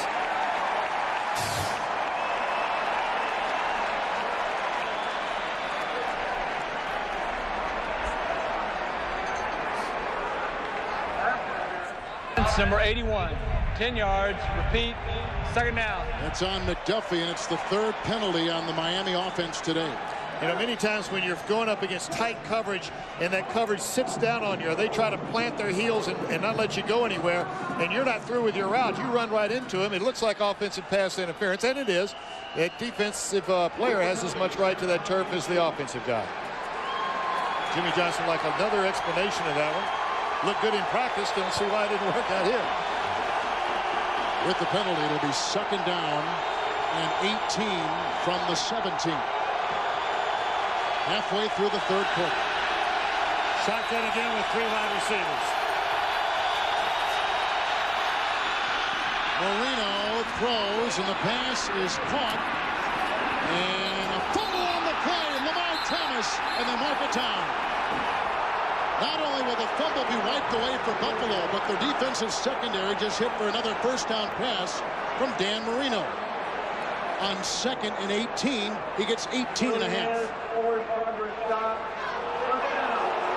Now, they didn't rule that he was down. They ruled that his forward progress was stopped. As soon as the progress stopped, the whistle blows. Here's the shotgun going after the same area.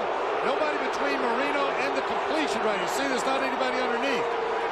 Right now, he's not going forward. They called him down. Most of the time, that's a fumble. If the official blows the quick whistle, then that's the end of the play. But 9 snaps out of 10, that's a fumble. And as the boos are cascading down, it is a first down for the Dolphins. Number 35 and a handoff to Abdul-Jabbar, and he sneaks his way to the 40-yard line on a pickup of 5. Gabe Northern makes the tackle. Fans, a reminder, check out the official NFL website where you can vote to help select the 1999 Pro Bowl team. Plus, log on Monday morning for NFL Week 8 highlights and recaps at NFL.com. Tim Ruddy must be doing a good job with Ted Washington up the middle there because they're running the ball on this Buffalo defense. Second down and 5. Abdul-Jabbar brought down by Manny Martin. He is taking the place of the injured Kurt Schultz. And Abdul-Jabbar appears to be about a yard shy of the first down. You know, in their first meeting, Miami ran the ball for just under 20 yards in the first half and over 100 yards in the second half. They seem to wear down these Buffalo Bills. Miami is only averaging about 3.4 yards per carry last year. They had the 5th worst average in NFL in the past 20 years in the NFL at 3.1. So not a great deal difference this year as opposed to last year. Third third down and about a yard. And they don't get it again. Kareem Abdul-Jabbar taken down at the 43. Middle linebacker John Halasek came through and belts him. Now it's fourth down, and Johnson has elected to punt. No question about that. Dan Marino very upset with Kareem Abdul-Jabbar for not taking the hole. It's third and short. Get up the field. Don't go outside. You see when he goes outside, the reason he goes outside, obviously, though, is that he sees coming from the inside is number 52, John Halasek. Just signed a new big contract. Said he hadn't spent a dime of that money yet. Wilmsmeyer will punt. Williams is deep in. He's going to let it bounce. Down at about the 15-yard line. Miami gets a good punt on across Wilmsmeyer. 42-yard punt, and a flag is down. 42-yard punt. Key to a flag on a punt like that is, did it happen before the punt or after the punt? Well, especially when it's against the receiving team. If it happened before the punt, then of course they'll get the offense is going to get the ball back, Miami. But if it happened afterwards, if just go after the mark of the punt. Yes, Jimmy last night, if he spends as much time with the offense as the defense has more special teams coaching by him than either the offense or defense. Well, he's involved in all of it. Holding, receiving team, number 31. The foul occurred during the kick, at the distance to the goal. First down. You know what he really says that he enjoys doing and is involved in? That's more the general manager and the personnel end of it. He's very good at the personnel, by the way. Timeout. Niagara Falls, about a half-hour drive from here. The Buffalo Bills stranded back inside their 8, trailing by 7. 4:40 to play in the third quarter. Their worst beginning field position today.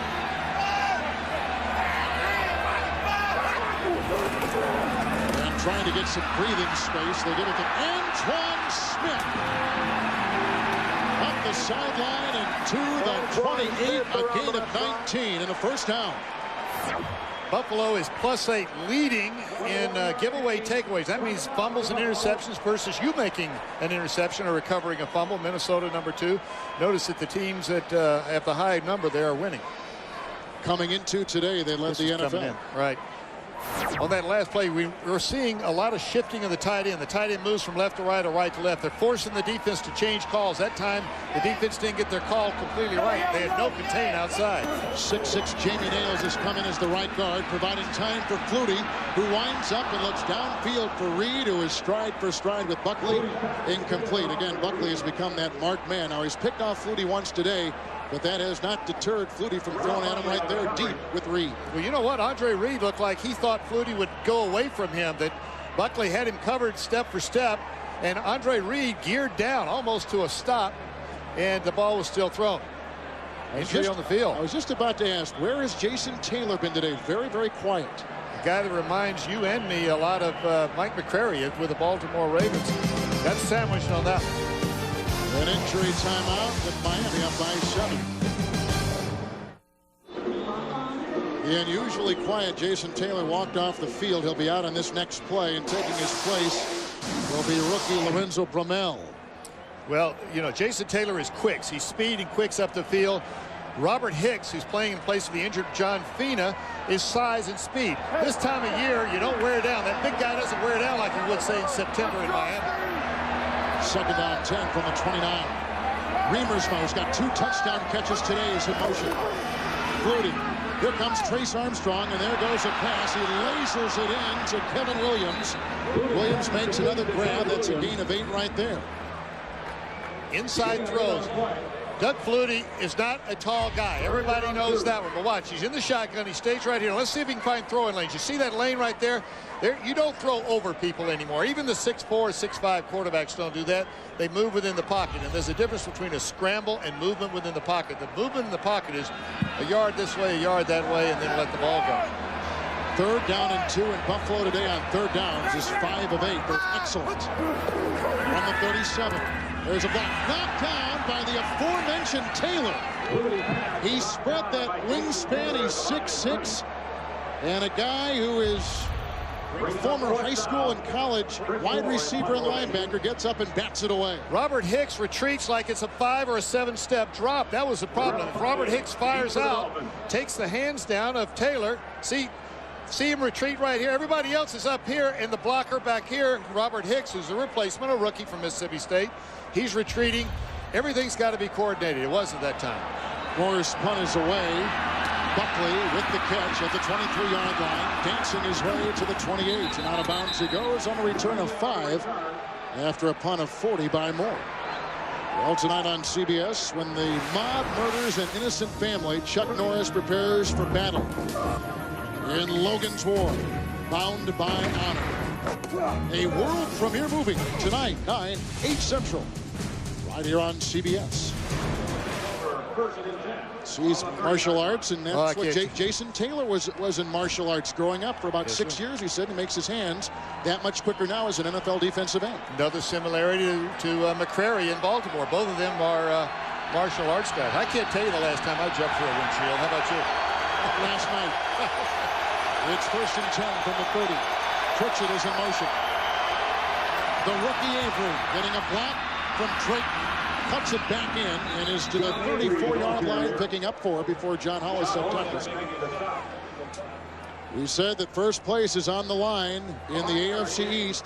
Jets will play in about an hour from now in Kansas City. The Patriots and Colts are battling. Here we've got Buffalo and Miami. The Dolphins coming in with the game lead in the division. Could be a 4-way tie at the end of today. All of them at 5-3 if Buffalo were to win this ball game. Jimmy's got a 2nd and long 5. He's listening to everything that's being called, but he's not calling the plays. Marino, look out from behind. The pass is away, and O.J. McDuffie picks up a first down. He's up to the 45. He picks up 10 yards on 2nd down and a long 5. And that is his main target, O.J. McDuffie. Watch McDuffie. Short motion. The reason you go in motion is to soften the coverage a little bit. Just turns around, reads the coverage being soft to about 6 or 7 yards and stops. Marino's looking for him the entire time. There are certain patterns that are timing throws, some that you've got to read the coverage and throw to the open receiver, and others where you're going to one guy and he's just going to get open.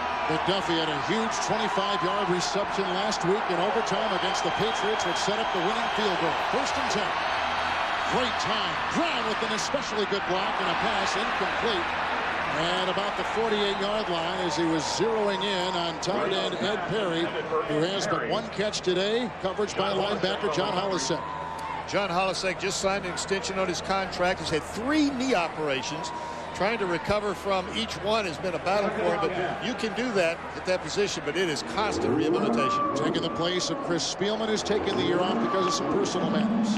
And then Damian Covington are gone. Sam Coward has been important coming in as a rookie along with John Hollister. That allows him to play a 4-3 and a 3-4. 2nd down 10 from the 45. It's a handoff, and Avery getting a lead block from Perry again, and Pritchett is swarmed under by Hollister. Down he goes at the 43-yard line. Gabe Northern was there, and you can see the intensity on his face. He's taking the place of Bryce Popp, who left as a free agent to go to Jacksonville. And he wants this crowd to get into it. And they're responding. And they are responding. I tell you what, there's a lot of movement within teams. You're going to have players that come in. Guys like Gabe Northern, though, they come right in and they immediately become part of this football team. The play by Northern sets up 3rd and 11 for Marino. What would you call here? I'll give Marino the ball and the shotgun and let him throw. Of course, they've already lined up that way. Well, they got to get to the 45.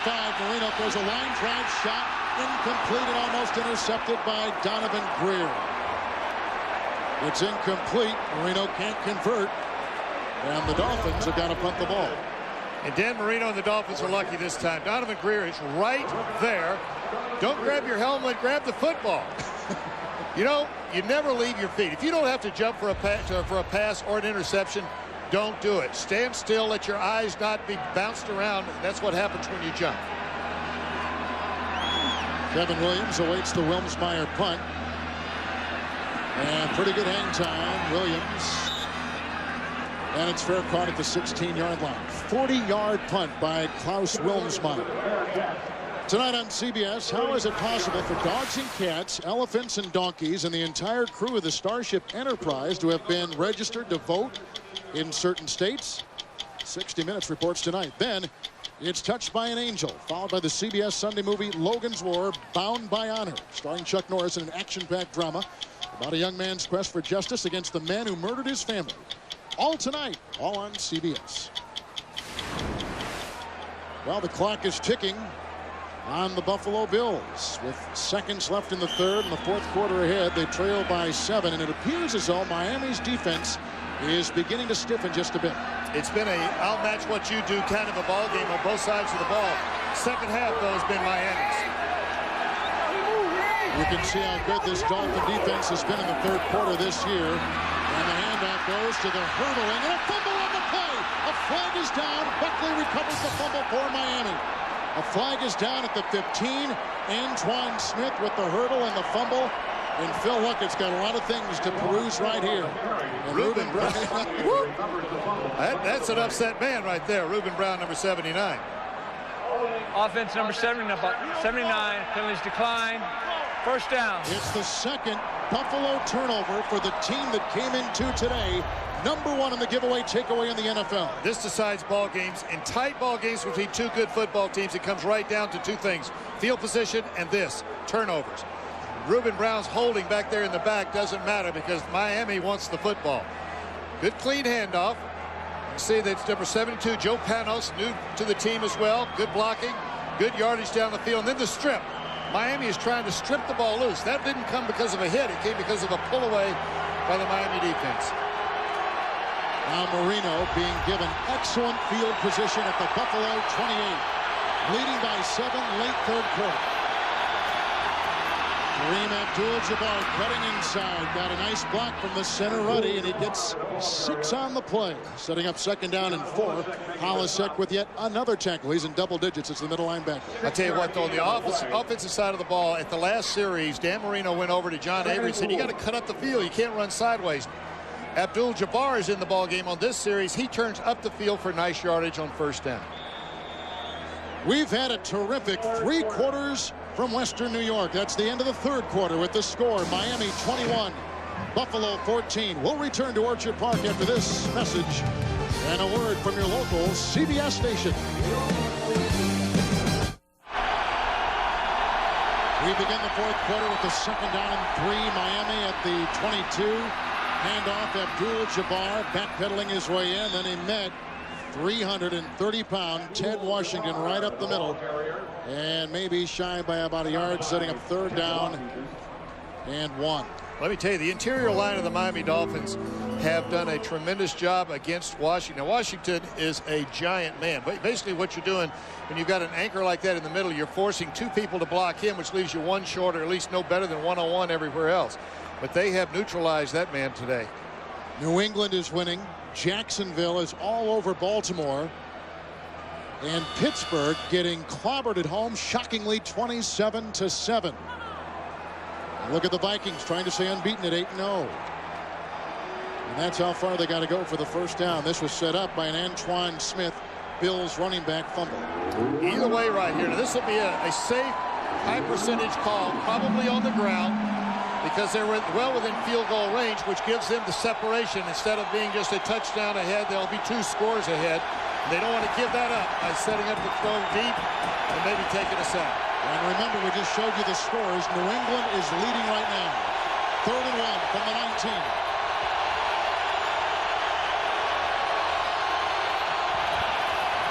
It's Abdul-Jabbar cutting, and again they stop him. Bruce Smith firing in from his defensive end position. Throws him for a loss of 2. Holisek finished him off, and Miami will try for 3. So Buffalo does their job in holding Miami from the first down and, more importantly, out of the end zone.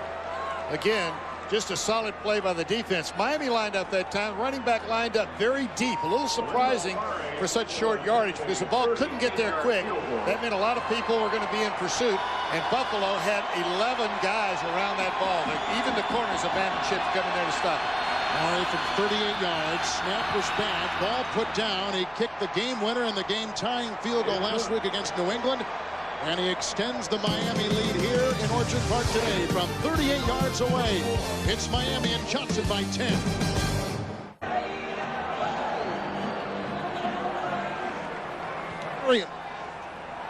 A very important fumble by the Buffalo Bills because Miami cashes in with 3. And now Buffalo needs multiple possessions to get back in this one to a tie. And here's Kevin Williams from the 5-yard line. A block from Gash.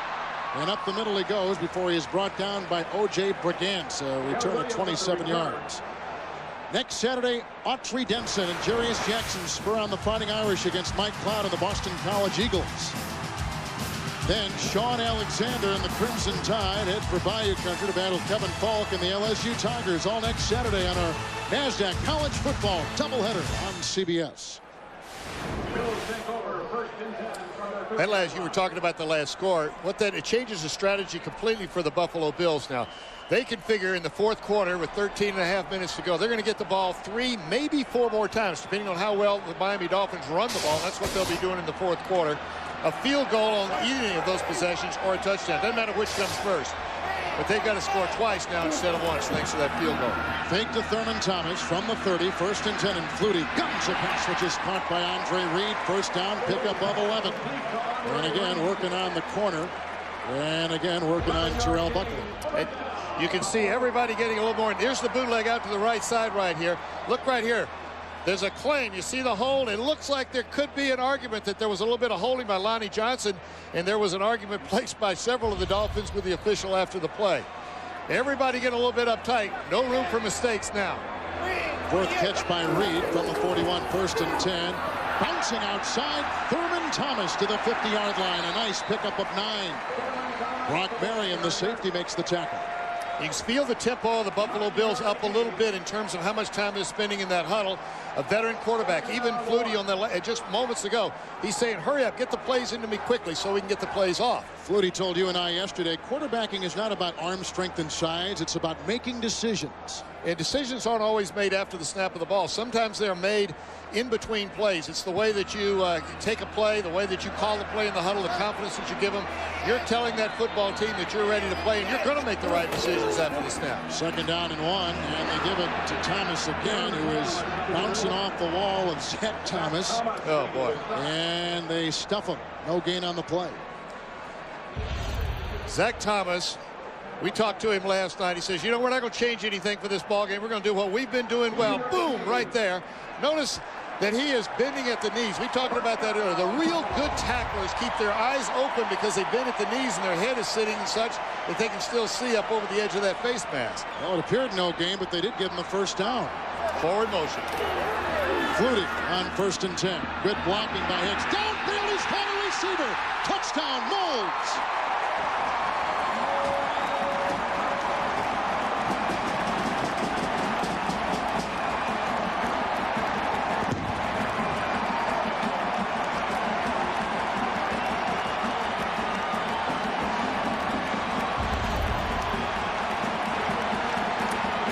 Sam Gadsden down the side. He stops. No reason to stop. He's got help deep, but misplayed by Brock Marion. And Eric Moles, reminiscent of just a week ago, same kind of play, gets him right back in this one. 3 touchdowns in 2 games for Molds. The Christie extra point in the secondary of Miami. Susceptible all season long to the big play. Gambling virtually every play. But this was one gamble. Miami lost.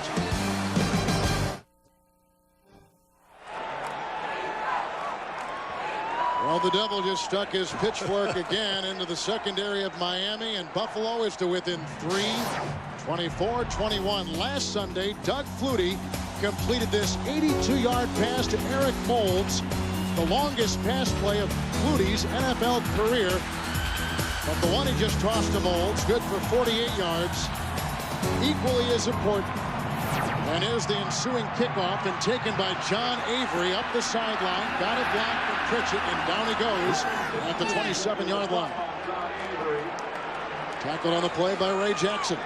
There's Molds, 3rd-year player. 2 rocky beginning seasons in the NFL, but when you got a guy like Andre Reed guiding you along the way, it's got to be easy. Doug Flutie, Dan Marino. Flutie closing in on that 200 yards. He didn't throw for 200 yards once in his prior visit to the National Football League, and he's done it the last 3 weeks. Closing in again. Flutie quarterbacked against your team one time. We were 6-0 coming in here in 1988. and Doug Flutie took the place of then Grogan. Steve Grogan. And at the very end of the ball game, a pass very similar to that won the ball game for him. And we went home 6-1. Still went to the Super Bowl that year, though.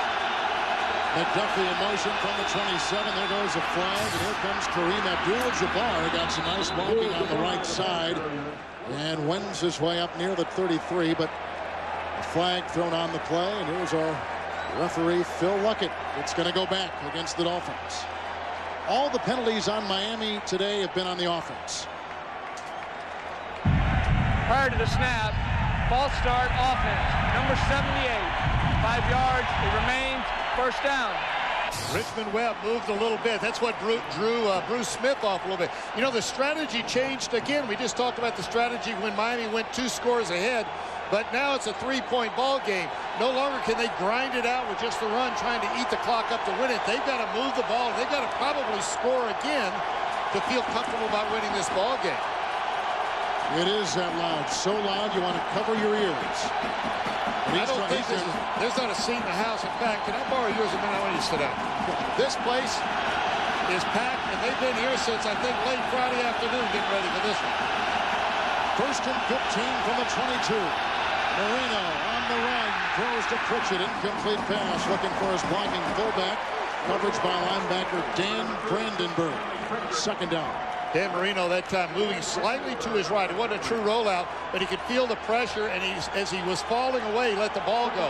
And what happened, the ball didn't carry all the way to the receiver and was able to, Buffalo was able to knock that one down. Dan Marino can't even hear the play. He's saying, signal him to me. I can't hear you. Call him with hand signals from the sideline.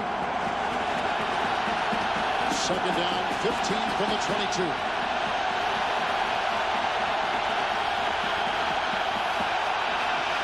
Action by Marino. Pocket crumbles. Ball is loose. It's a fumble, and Buffalo's got it.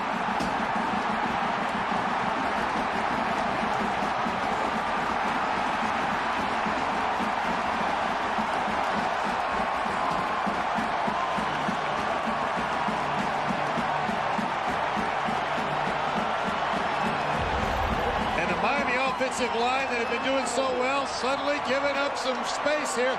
Good pressure. Look at Ted Washington. Breaks right through the middle. He's really the run stopper. That time, he gets the sack, causes the fumble. Buffalo's going to have tremendous position. Here's Washington right there in the middle. They can't stop it. They even tried to hold him, but they couldn't get their arms all the way around to grab. Washington the hit.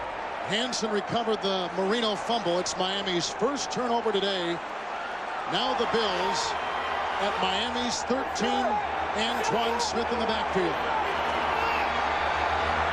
Andre Reed is in motion. Fake by Flutie. Being chased on the play by Mixon. Goes in the end zone and incomplete, looking for Andre Reed. Incomplete pass. Second down and 10. Risky pass that time. Marino sacked twice today. But those hurries and knockdowns add up. Number one, hurries usually cause incomplete passes. I think we may have an injury down in the corner because both receiver and defender went hard into that wall, which is only about 5 paces. I walk it off before every ball game. 5 paces from the corner of the end zone. Reed is up, but boy, was he whacked. Andre Reed, right in the corner. From that point, he's got 5 steps before he hits the wall. Bang. Oh, he didn't hit it with full speed. It looks like he's going to be okay. Great job by our CBS cameraman, director Dick Klein, and Reed. Thankfully up hale and hearty. He's had a good day at 4 catches with 60 yards. Second down and 10 coming up for the Bills. That's the time left in the game, and that's the score. Now, if you're the Buffalo Bills, you've got 3 points here. You don't want to give it up. Obviously, turnovers would be one way, but you don't want to run the risk of a long hold of the ball by the passer trying to throw down the field. So everything will be fairly quick, and you have told the quarterback, if you have to, throw that ball away. We'll just take the 3 points. Second down, plenty of time left, plenty of time on the clock, and 2 downs left here. This is where Doug Flutie and that decision-making that we talked about comes in to play to win ball games, not just keep you in them. And again, remember now, the Buffalo Bills, the best red zone offense in the NFL. Today, twice in the red zone, 2 touchdowns. Second down and 10. Antoine Smith, the block from Gash. Up Complimentary flies. He also got a nice block on the play from Joe Panos. It's a gain of 7. Miami's defense is very good. Look at that, 40% of the time. They don't let people in the red zone. They only 10 times that anyone got into the red zone. And today, the only 2 times that Buffalo was in the red zone and scored was on a decision to go for it on 4th and inches and on this fumble. The other touchdown that the Buffalo Bills got, of course, was on the long completion to Eric Moles. 3rd and 3 for Flutie at the Miami 6. With Gash in motion, handoff, a block by Gash. There goes Smith. He's close to a first down inside the 4. Sam Madison made the tackle. Here's where Wade Phillips makes his money right here. It's going to be 4th down and less than a yard. You go for the 3 points. Let me just ask you, Kevin, right here, since I'm out of coaching now, I can tell you what Phillips is going to do. He's going to go for the tie. What would you do? You peeked. You looked down and saw the. What would you do?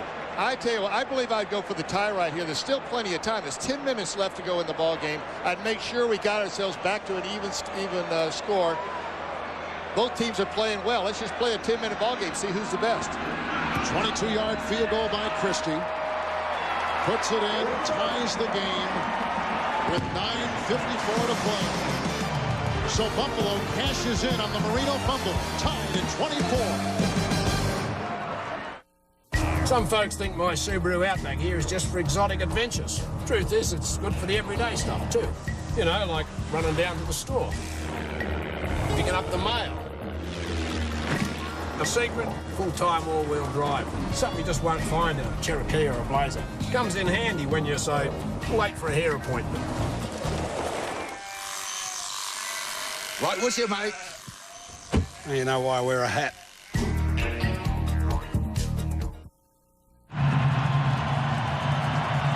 Marino a touchdown pass. Flutie with 3 touchdown passes.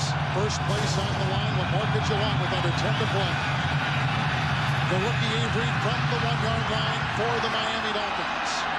Looking for a seam. And he gives him decent field position up near the 28-yard line before he is brought down by Ray Jackson. Well, a tight game last week against the Patriots for the Miami Dolphins, and a tight game on the road today for Marino in Miami against Buffalo. This is when you look to your veterans, though. Dan Marino, of course, is the longtime veteran of this ball club. But when you've got younger players right here, you'd rather not put them in the stress position. John Avery being the main guy, the running back, Kareem Abdul-Jabbar, probably better to carry the ball in these situations simply because he's been around long. Avery in the backfield. First down and 10 yards to go from the 29. It's Avery with the lead block from Pritchett. Nowhere to run, nowhere to hide. John Holisek, who has more tackles at the University of Illinois than the legendary Dick Butkus, makes the grab there. Now watch right here. Avery's going to come in and then bounce to the outside. Don't do that. You got to get up the field in situations like this. He's got one arm on that football, and boy, when you feel a guy like John Holisek coming at you, put the other one. Both sides, both defenses are going to be trying to strip the ball. Their defensive coordinators have said turnovers right now win the ball game. 9 minutes left. Second down and 12. Marino in the pocket. Hit, gets away, throws, almost intercepted, incomplete. Holisek was there. Jim Nance is with us now from our CBS studios in New York. Wow, what a scene you have there. There's another one at Cincinnati, fellas, because check it out. The Bengals in the 4th quarter. O'Donnell to Hunden touchdown, and they lead undefeated Denver with 7:30 to go, but the Broncos have the ball at the 1. Back to you. And don't forget, Cincinnati upset Pittsburgh earlier in the season, 25-20 in Cincinnati. Cincinnati has a football team that when they're playing their best, they're capable of beating, obviously, Pittsburgh and playing with Denver. Marino 3rd and 12 from the gun. Flush from the pocket. He's got to get to the 39. And those old arthritic legs take him up to the 38. Shy by a yard. Tackled by Phil Hansen. A gain of 10. And Johnson has nothing left to do but punt. A lot of time left in a tie game. Right. I was thinking the same thing you said, and that is no decision to be made right there. If you don't make the first down, backed up with a tie ball game with still 8 minutes. Both teams are going to get the ball probably twice more in this ball game in regulation. Wilmsmeyer to punt. Kevin Williams back at the 15. High, hanging. It'll be fair caught at the 27-yard line by Kevin Williams. What a game from Orchard Park. The Bills and Buffalo for first place, tied in the fourth quarter. The Buffalo Bills were down 24-14. 10 unanswered points from Doug Flutie in the offense. We're tied at 24. It's 1st and 10 from the 28. Reed is on the move, and the handoff goes to Antoine Smith. He got a block up the middle, and that opened up some room. The center, Ziegler, was there with the hit. A gain of 7. Zach Thomas, the tackle. You know, winning season starts in the offseason. The first thing that Wade Phillips wanted to do was to solve the quarterback situation. The first 2 things he did in January and February were the quarterback, then the offensive line, the defensive line, another blocker. And, of course, we can't forget that Thurman Thomas was re-signed and is back with his ball club to tutor the other guys. And accepted a lesser role as a 3rd down back on 2nd down and 3. It's Smith again trying to plow his way, and I think he's close to a 1st down up near the 38-yard line before he was met head-on by Robert Jones. No hurry here for either team now. It's a game of strategy. 7.5 minutes to go.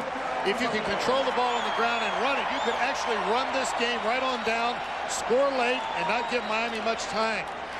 Normally, you've got in the fourth quarter, each side will have 2, and one of the other teams will have 3 possessions in the fourth quarter.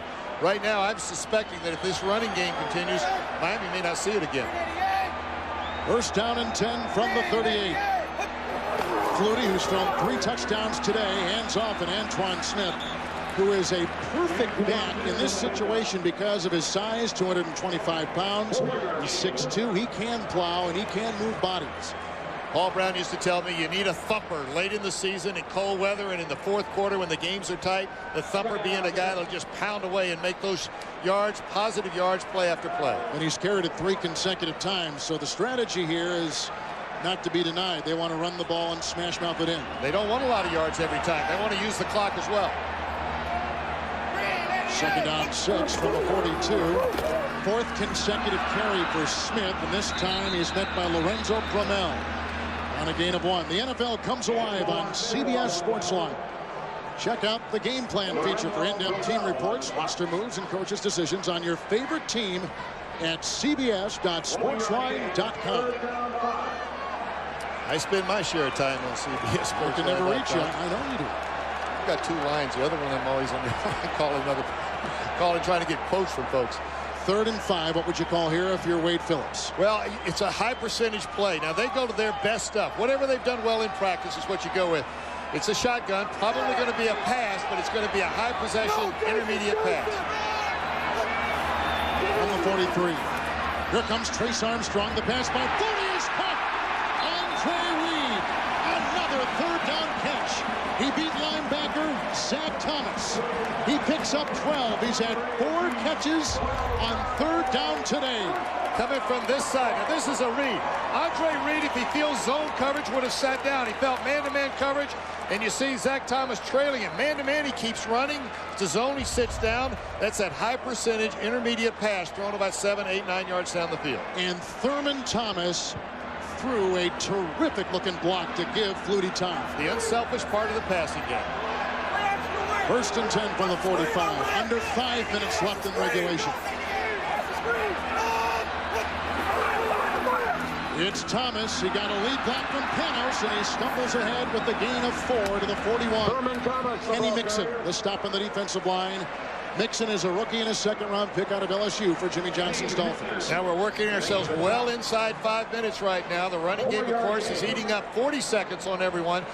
The Buffalo Bills don't have to score touchdowns. All they've got to do is get in position for Christie to kick a field goal to win it. He's kicked 11 game-winning field goals. He's kicked 4 in overtime. Buffalo took over at 8:17 left. Now you see the clock approaching for 15, 2nd down and 6. Antoine Smith, they bring the blitz. Great blocking for Flutie. Wide open is catch. A 1st down. He's to the 28. Tackled by Derek Rogers. It's a gain of 13 yards. Sam Gash is just going to slip right out into the flat right here. Man-to-man coverage should have come from the inside. It did not. They were playing the run. The reason they played the run, number one, they've been running the ball, and number two, a terrific ball handler in Doug Flutie. He extended the ball. It looked for all the world like they were going to hand it off again and grind it out some more, and then the quick little flip. Wonderful window dressing. Wonderful decoys. I tell you, when you're running the football, it's a lot of pressure on linebackers. And look at what the Dolphins have not gotten in the fourth quarter. It's 1st and 10. Smith up the middle. And he pile drives it to about the 25. Picks up 3.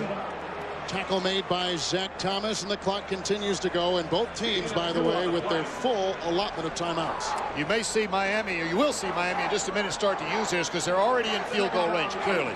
Now all Buffalo wants to do is make as many more yards as they can and use as much time doing so. The only way that Miami can help themselves is to stop that clock using those timeouts on defense. 2nd down, long 7. Inside the Miami 25.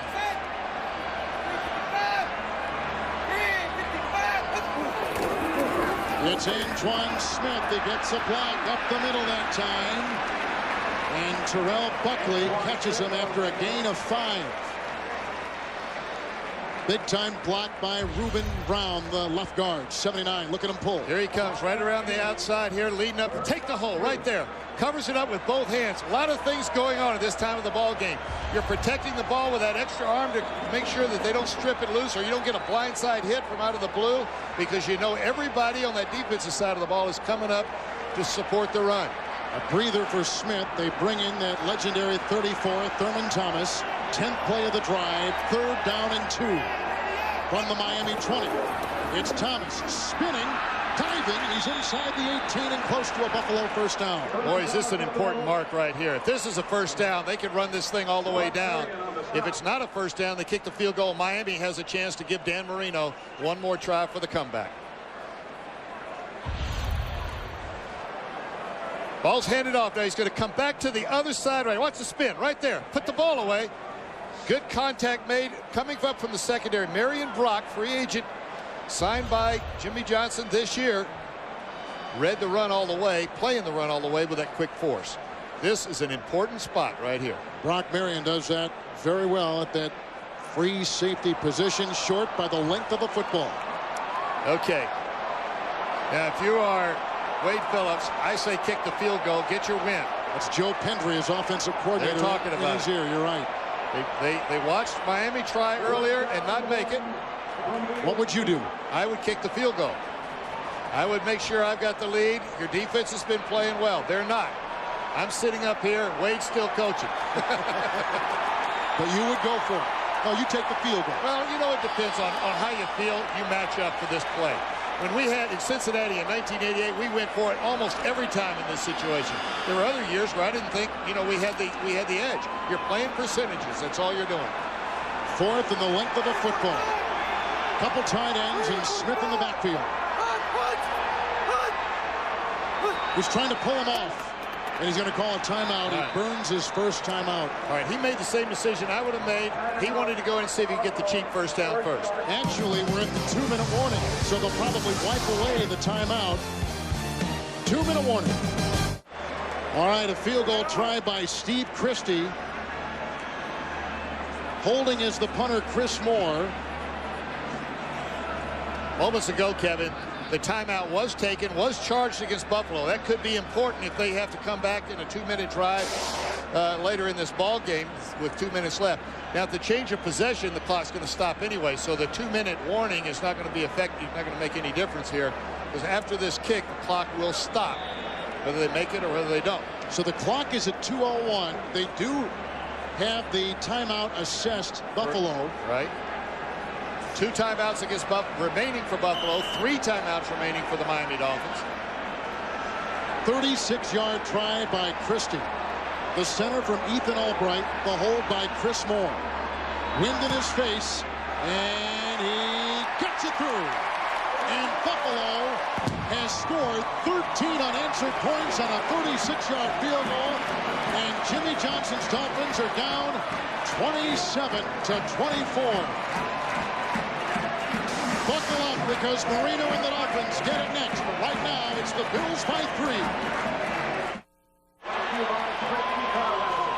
All eyes on Dan Marino, who has engineered 34 fourth quarter come-from-behind wins in his career, a Hall of Fame career for the Miami Dolphins. The eyes will be on Dan Marino because he's going to have the ball in his hand. But let me tell you, he's got the most as important role here as any of the offensive line. They know that they're going to be protecting Marino against a defensive line that is expecting the pass and is in a full pass rush situation. Last week, though, Miami was in almost the same situation, came back, tied it up, and then won it in overtime with a field goal. In fact, last week they didn't score a touchdown at all. Won the game with nothing but field goals. What a drive. There is a field goal by Christie, 36 yards, 13 unanswered points by the Bills. But that drive was orchestrated beautifully by Doug Flutie. 6 minutes and 19 seconds off the clock in the fourth quarter. That's as important as the points because you've left Dan Marino basically with one possession. Now they have all 3 timeouts, so they've got all options open. They can run the ball, they can run the draw play, they can throw down the middle because they can still stop the clock with 3 timeouts remaining. That's a lot of time, especially for a veteran like this. But I can't emphasize enough the pressures on the 5 guys up front, and usually one blocker, probably Stanley Pritchett blocking for Marino. Jimmy Johnson, told us he'd rather have protection than he would try to get 5 guys out. Now he's got to try to get 5 guys out. It'll be taken in the end zone by rookie John Avery and Brock Marion, a rookie. Wyche, or rather a veteran. Wyche keeps the rookie in the end zone, and that means Marino will have it at the 20-yard line. First down and 10 yards to go. And like we said before, he engineered a fourth quarter comeback last week. They eventually won in overtime. He's done it 34 times in his storied career. But we almost saw a mistake by a rookie, John Avery. George Allen used to say for every rookie you had, you lost a football game. Had he brought that ball out, backed them up, could have been a big, big mistake for him. But Dan Marino has 80 yards. He only needs to go, though, not 80 yards. He needs to go about 60 yards, and they'll be in field goal range. Did he call a couple plays in the huddle that was extra long? I don't know that he will. He's got the timeouts. He's probably got time to keep this thing under control with all this crowd noise. First and 10. Marino hit and sacked by Phil Hansen.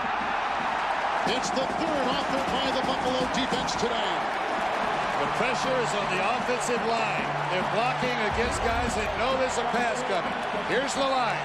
They've got to hold him up. Phil Hansen on a little move up the inside. And you see the switching between the offensive line did not take place.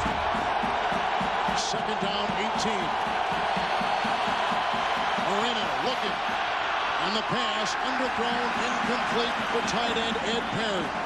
Marino has missed his last 5. Flutie wants noise. It's third down now for Miami. They got 2 more snaps. There's no fourth down punt on this series.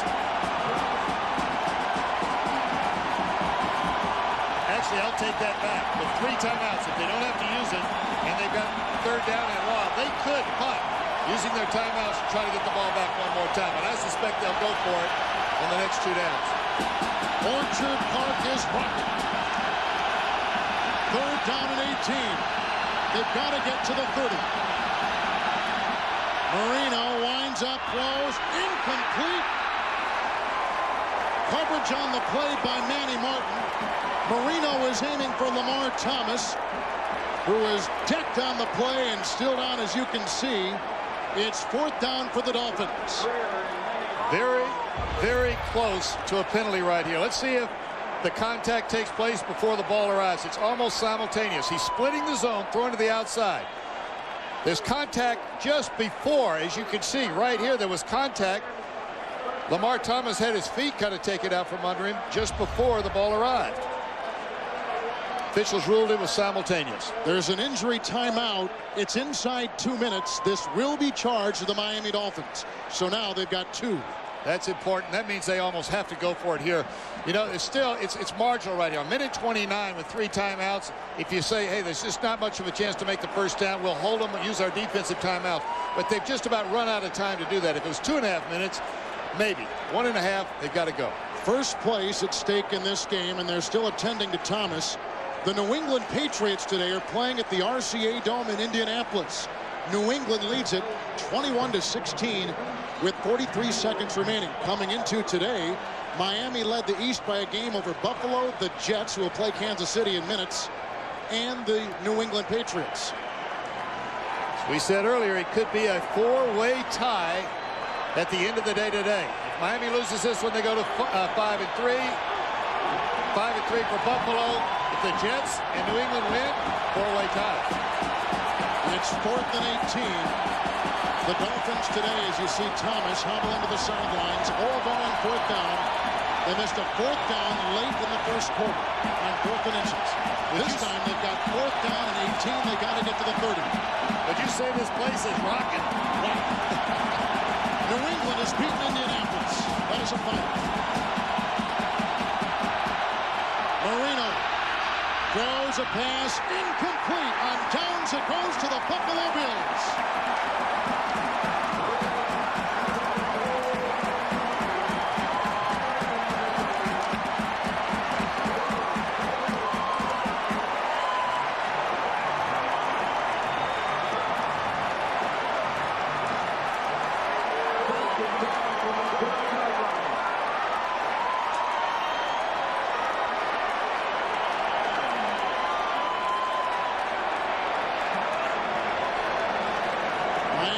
Two timeouts. The Bills have 2 timeouts. Buffalo leads by 3. They take over at the Miami 12. Well, Miami's going to call timeout after 1st and 2nd down and leave a 3rd down situation. Buffalo will run the ball, eat the clock as much as they can. Probably kick a field goal. Buffalo could try, say, a rollout pass where a safe play could be, if they can't complete the pass, Flutie would just tuck the ball and run to keep the clock running. Miami would then be out of timeouts. They put Antoine Smith in the backfield. He did fumble earlier in the game. Hand off to Smith. Up the middle he flies. Belted by Zach Thomas. Clock, as you see, at 1:18. Stop there, and Miami will burn a timeout with 1 remaining for Jimmy Johnson. Tonight on CBS, how is it possible for dogs and cats, elephants and donkeys, and the entire crew of the Starship Enterprise to have been registered to vote in certain states? 60 Minutes will tell you tonight. Then it's Touched by an Angel, followed by the CBS Sunday night movie Logan's or Bound by Honor, starring Chuck Norris in an action-packed drama about a young man's quest for justice against the men who murdered his family.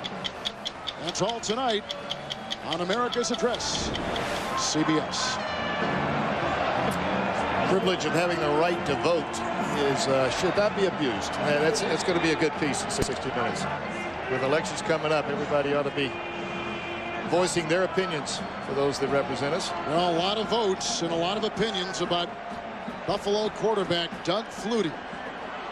What a story he has written in such a short time back in the NFL. Gone for 9 years in the Canadian Football League. Handoff to Smith. Sam Madison will bring him down. Another timeout taken by the Dolphins. We're down to 1:13 to play. And Johnson's Dolphins trail by 3. And that expression tells you all you need to know about his day in Orchard Park. Oh, it's a tough place to win ball games here, especially when the teams are so evenly matched. They won a close one last week, and they're going to be in a tough battle. This one's going to go right in through the end of December before it's going to be decided the AFC East. You know, when you get in a situation like this, I used to like to run wide. At least you had a few seconds eaten up as the ball carrier carried the ball sideline to sideline, making sure that he had instructions not to run out of bounds. Right now, the only thing they've got to do, only 2 options they have. Number 1, run the ball one more time, both hands over it, make sure there's no fumble, kick the field goal. Or fake that run, let Flutie roll to the outside, do not throw the pass unless you have a touchdown or a sure completion. If you don't, tuck the ball and run and eat the clock up that way. Miami has no more timeouts. They cannot stop the clock, so it's going to go down inside about 30 seconds here, or excuse me, it'll be inside a minute when Miami gets the ball back. 3rd down. Smith, blocked from Gash, outside Smith, inside the 10, and he's tackled at the 7 by Zach Thomas. And the clock continues to stop because Miami can no longer stop it. Now, Buffalo does have 2 timeouts left. They're going to let this thing go right down inside probably 3 or 4 seconds and call timeout at that point, eating the clock up well inside a half a minute. What a day in the NFL. New England has won, so they right now are at 5-3. The 2 previous unbeaten teams in the NFL, Minnesota and Denver, the Vikings have lost And Cincinnati and Denver are tied at 26 with under a minute remaining in Cincinnati. Pittsburgh was whacked today by Baltimore. Cordell Stewart benched in that game. What a day in the NFL. Well, there's parity. Parity comes from so much movement between the teams. Free agency certainly created that for the National Football League. Something they wanted, something the players wanted, and I think the league wants games just like this every Sunday. Right down to the wire. Buffalo is taking a timeout, so they've got one left. If the Bills go on to win, and everything would point in that direction, they will have captured their 5th consecutive win, and you got to go back to the 1995 season when Bruce Smith was just a wee lad playing in the NFL. The last time they put together that kind of string of wins. And here is Christie to try a field goal.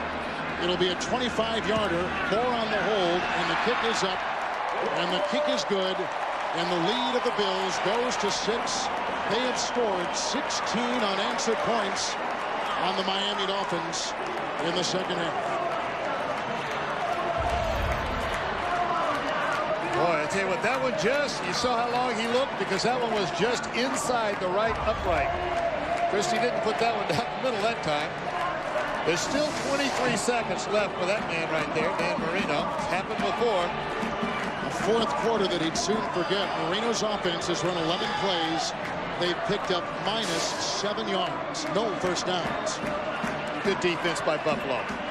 And I'll tell you what, a couple of the series, Miami was in a situation they knew they were going to have to put the ball down the field. Buffalo knew it as well. Buffalo won the battles up front. There's a guy right now. If he were running, and Tuesday's vote, it doesn't matter what office he wins in this city, in this state. There is 23 seconds left. Miami has no timeouts, but we have seen wilder things. There are no more timeouts left, so Miami is going to be left with just outside throws, deep patterns. They've got to get big chunks, obviously. Just try to get themselves close enough to where they can get a Hail Mary at the end is probably what they're going to end up with. If anything is caught inside, they won't be able to reassemble fast enough but to get one grounded play and then maybe one more pass off after that. So they got to stay outside. Christie with a couple field goals, the last 2 tying the game. Then the lead. Now an extension of the lead. It's 30-24. Here's John Avery, the rookie, a yard deep in the end zone. A block from Marion. He finds a seam, and there he goes. He gets by the kicker. Avery is on the move, but he stays in bounds. Clock will stop, though. Change of possession, so that part doesn't hurt him. 13 seconds left.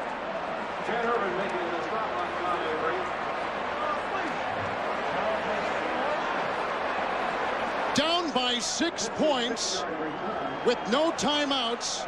The Miami Dolphins just got a 55-yard career-long kickoff return from John Avery. He did the same last week against New England and Miami. 2 options here. They can throw the Hail Mary twice, or they can try to pick up 10 or 15 yards and make the Hail Mary a little bit less risky down the field. Looks like they're going to throw the ball, try to pick up some of the yardage on the first play. Feet to the outside. Marino has missed his last 7. First down and 10. Moving up, has time. He'll float it high in the end zone for McDuffie, and it is caught. It's caught. He tried to lateral the ball. They mark him down at the 4. No time remaining. The game is over. What a finish.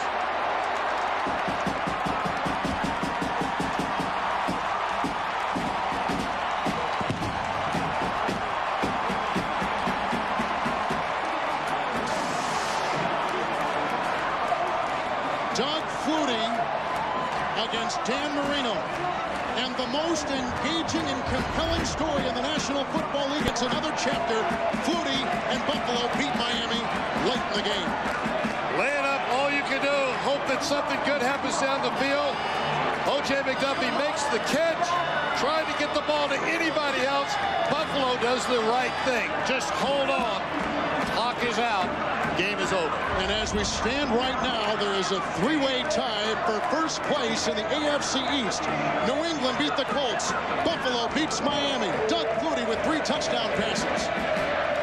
That's the story from Orchard Park for Sam Wyche, Kevin Harlan. The final score, Buffalo 30, Miami 24.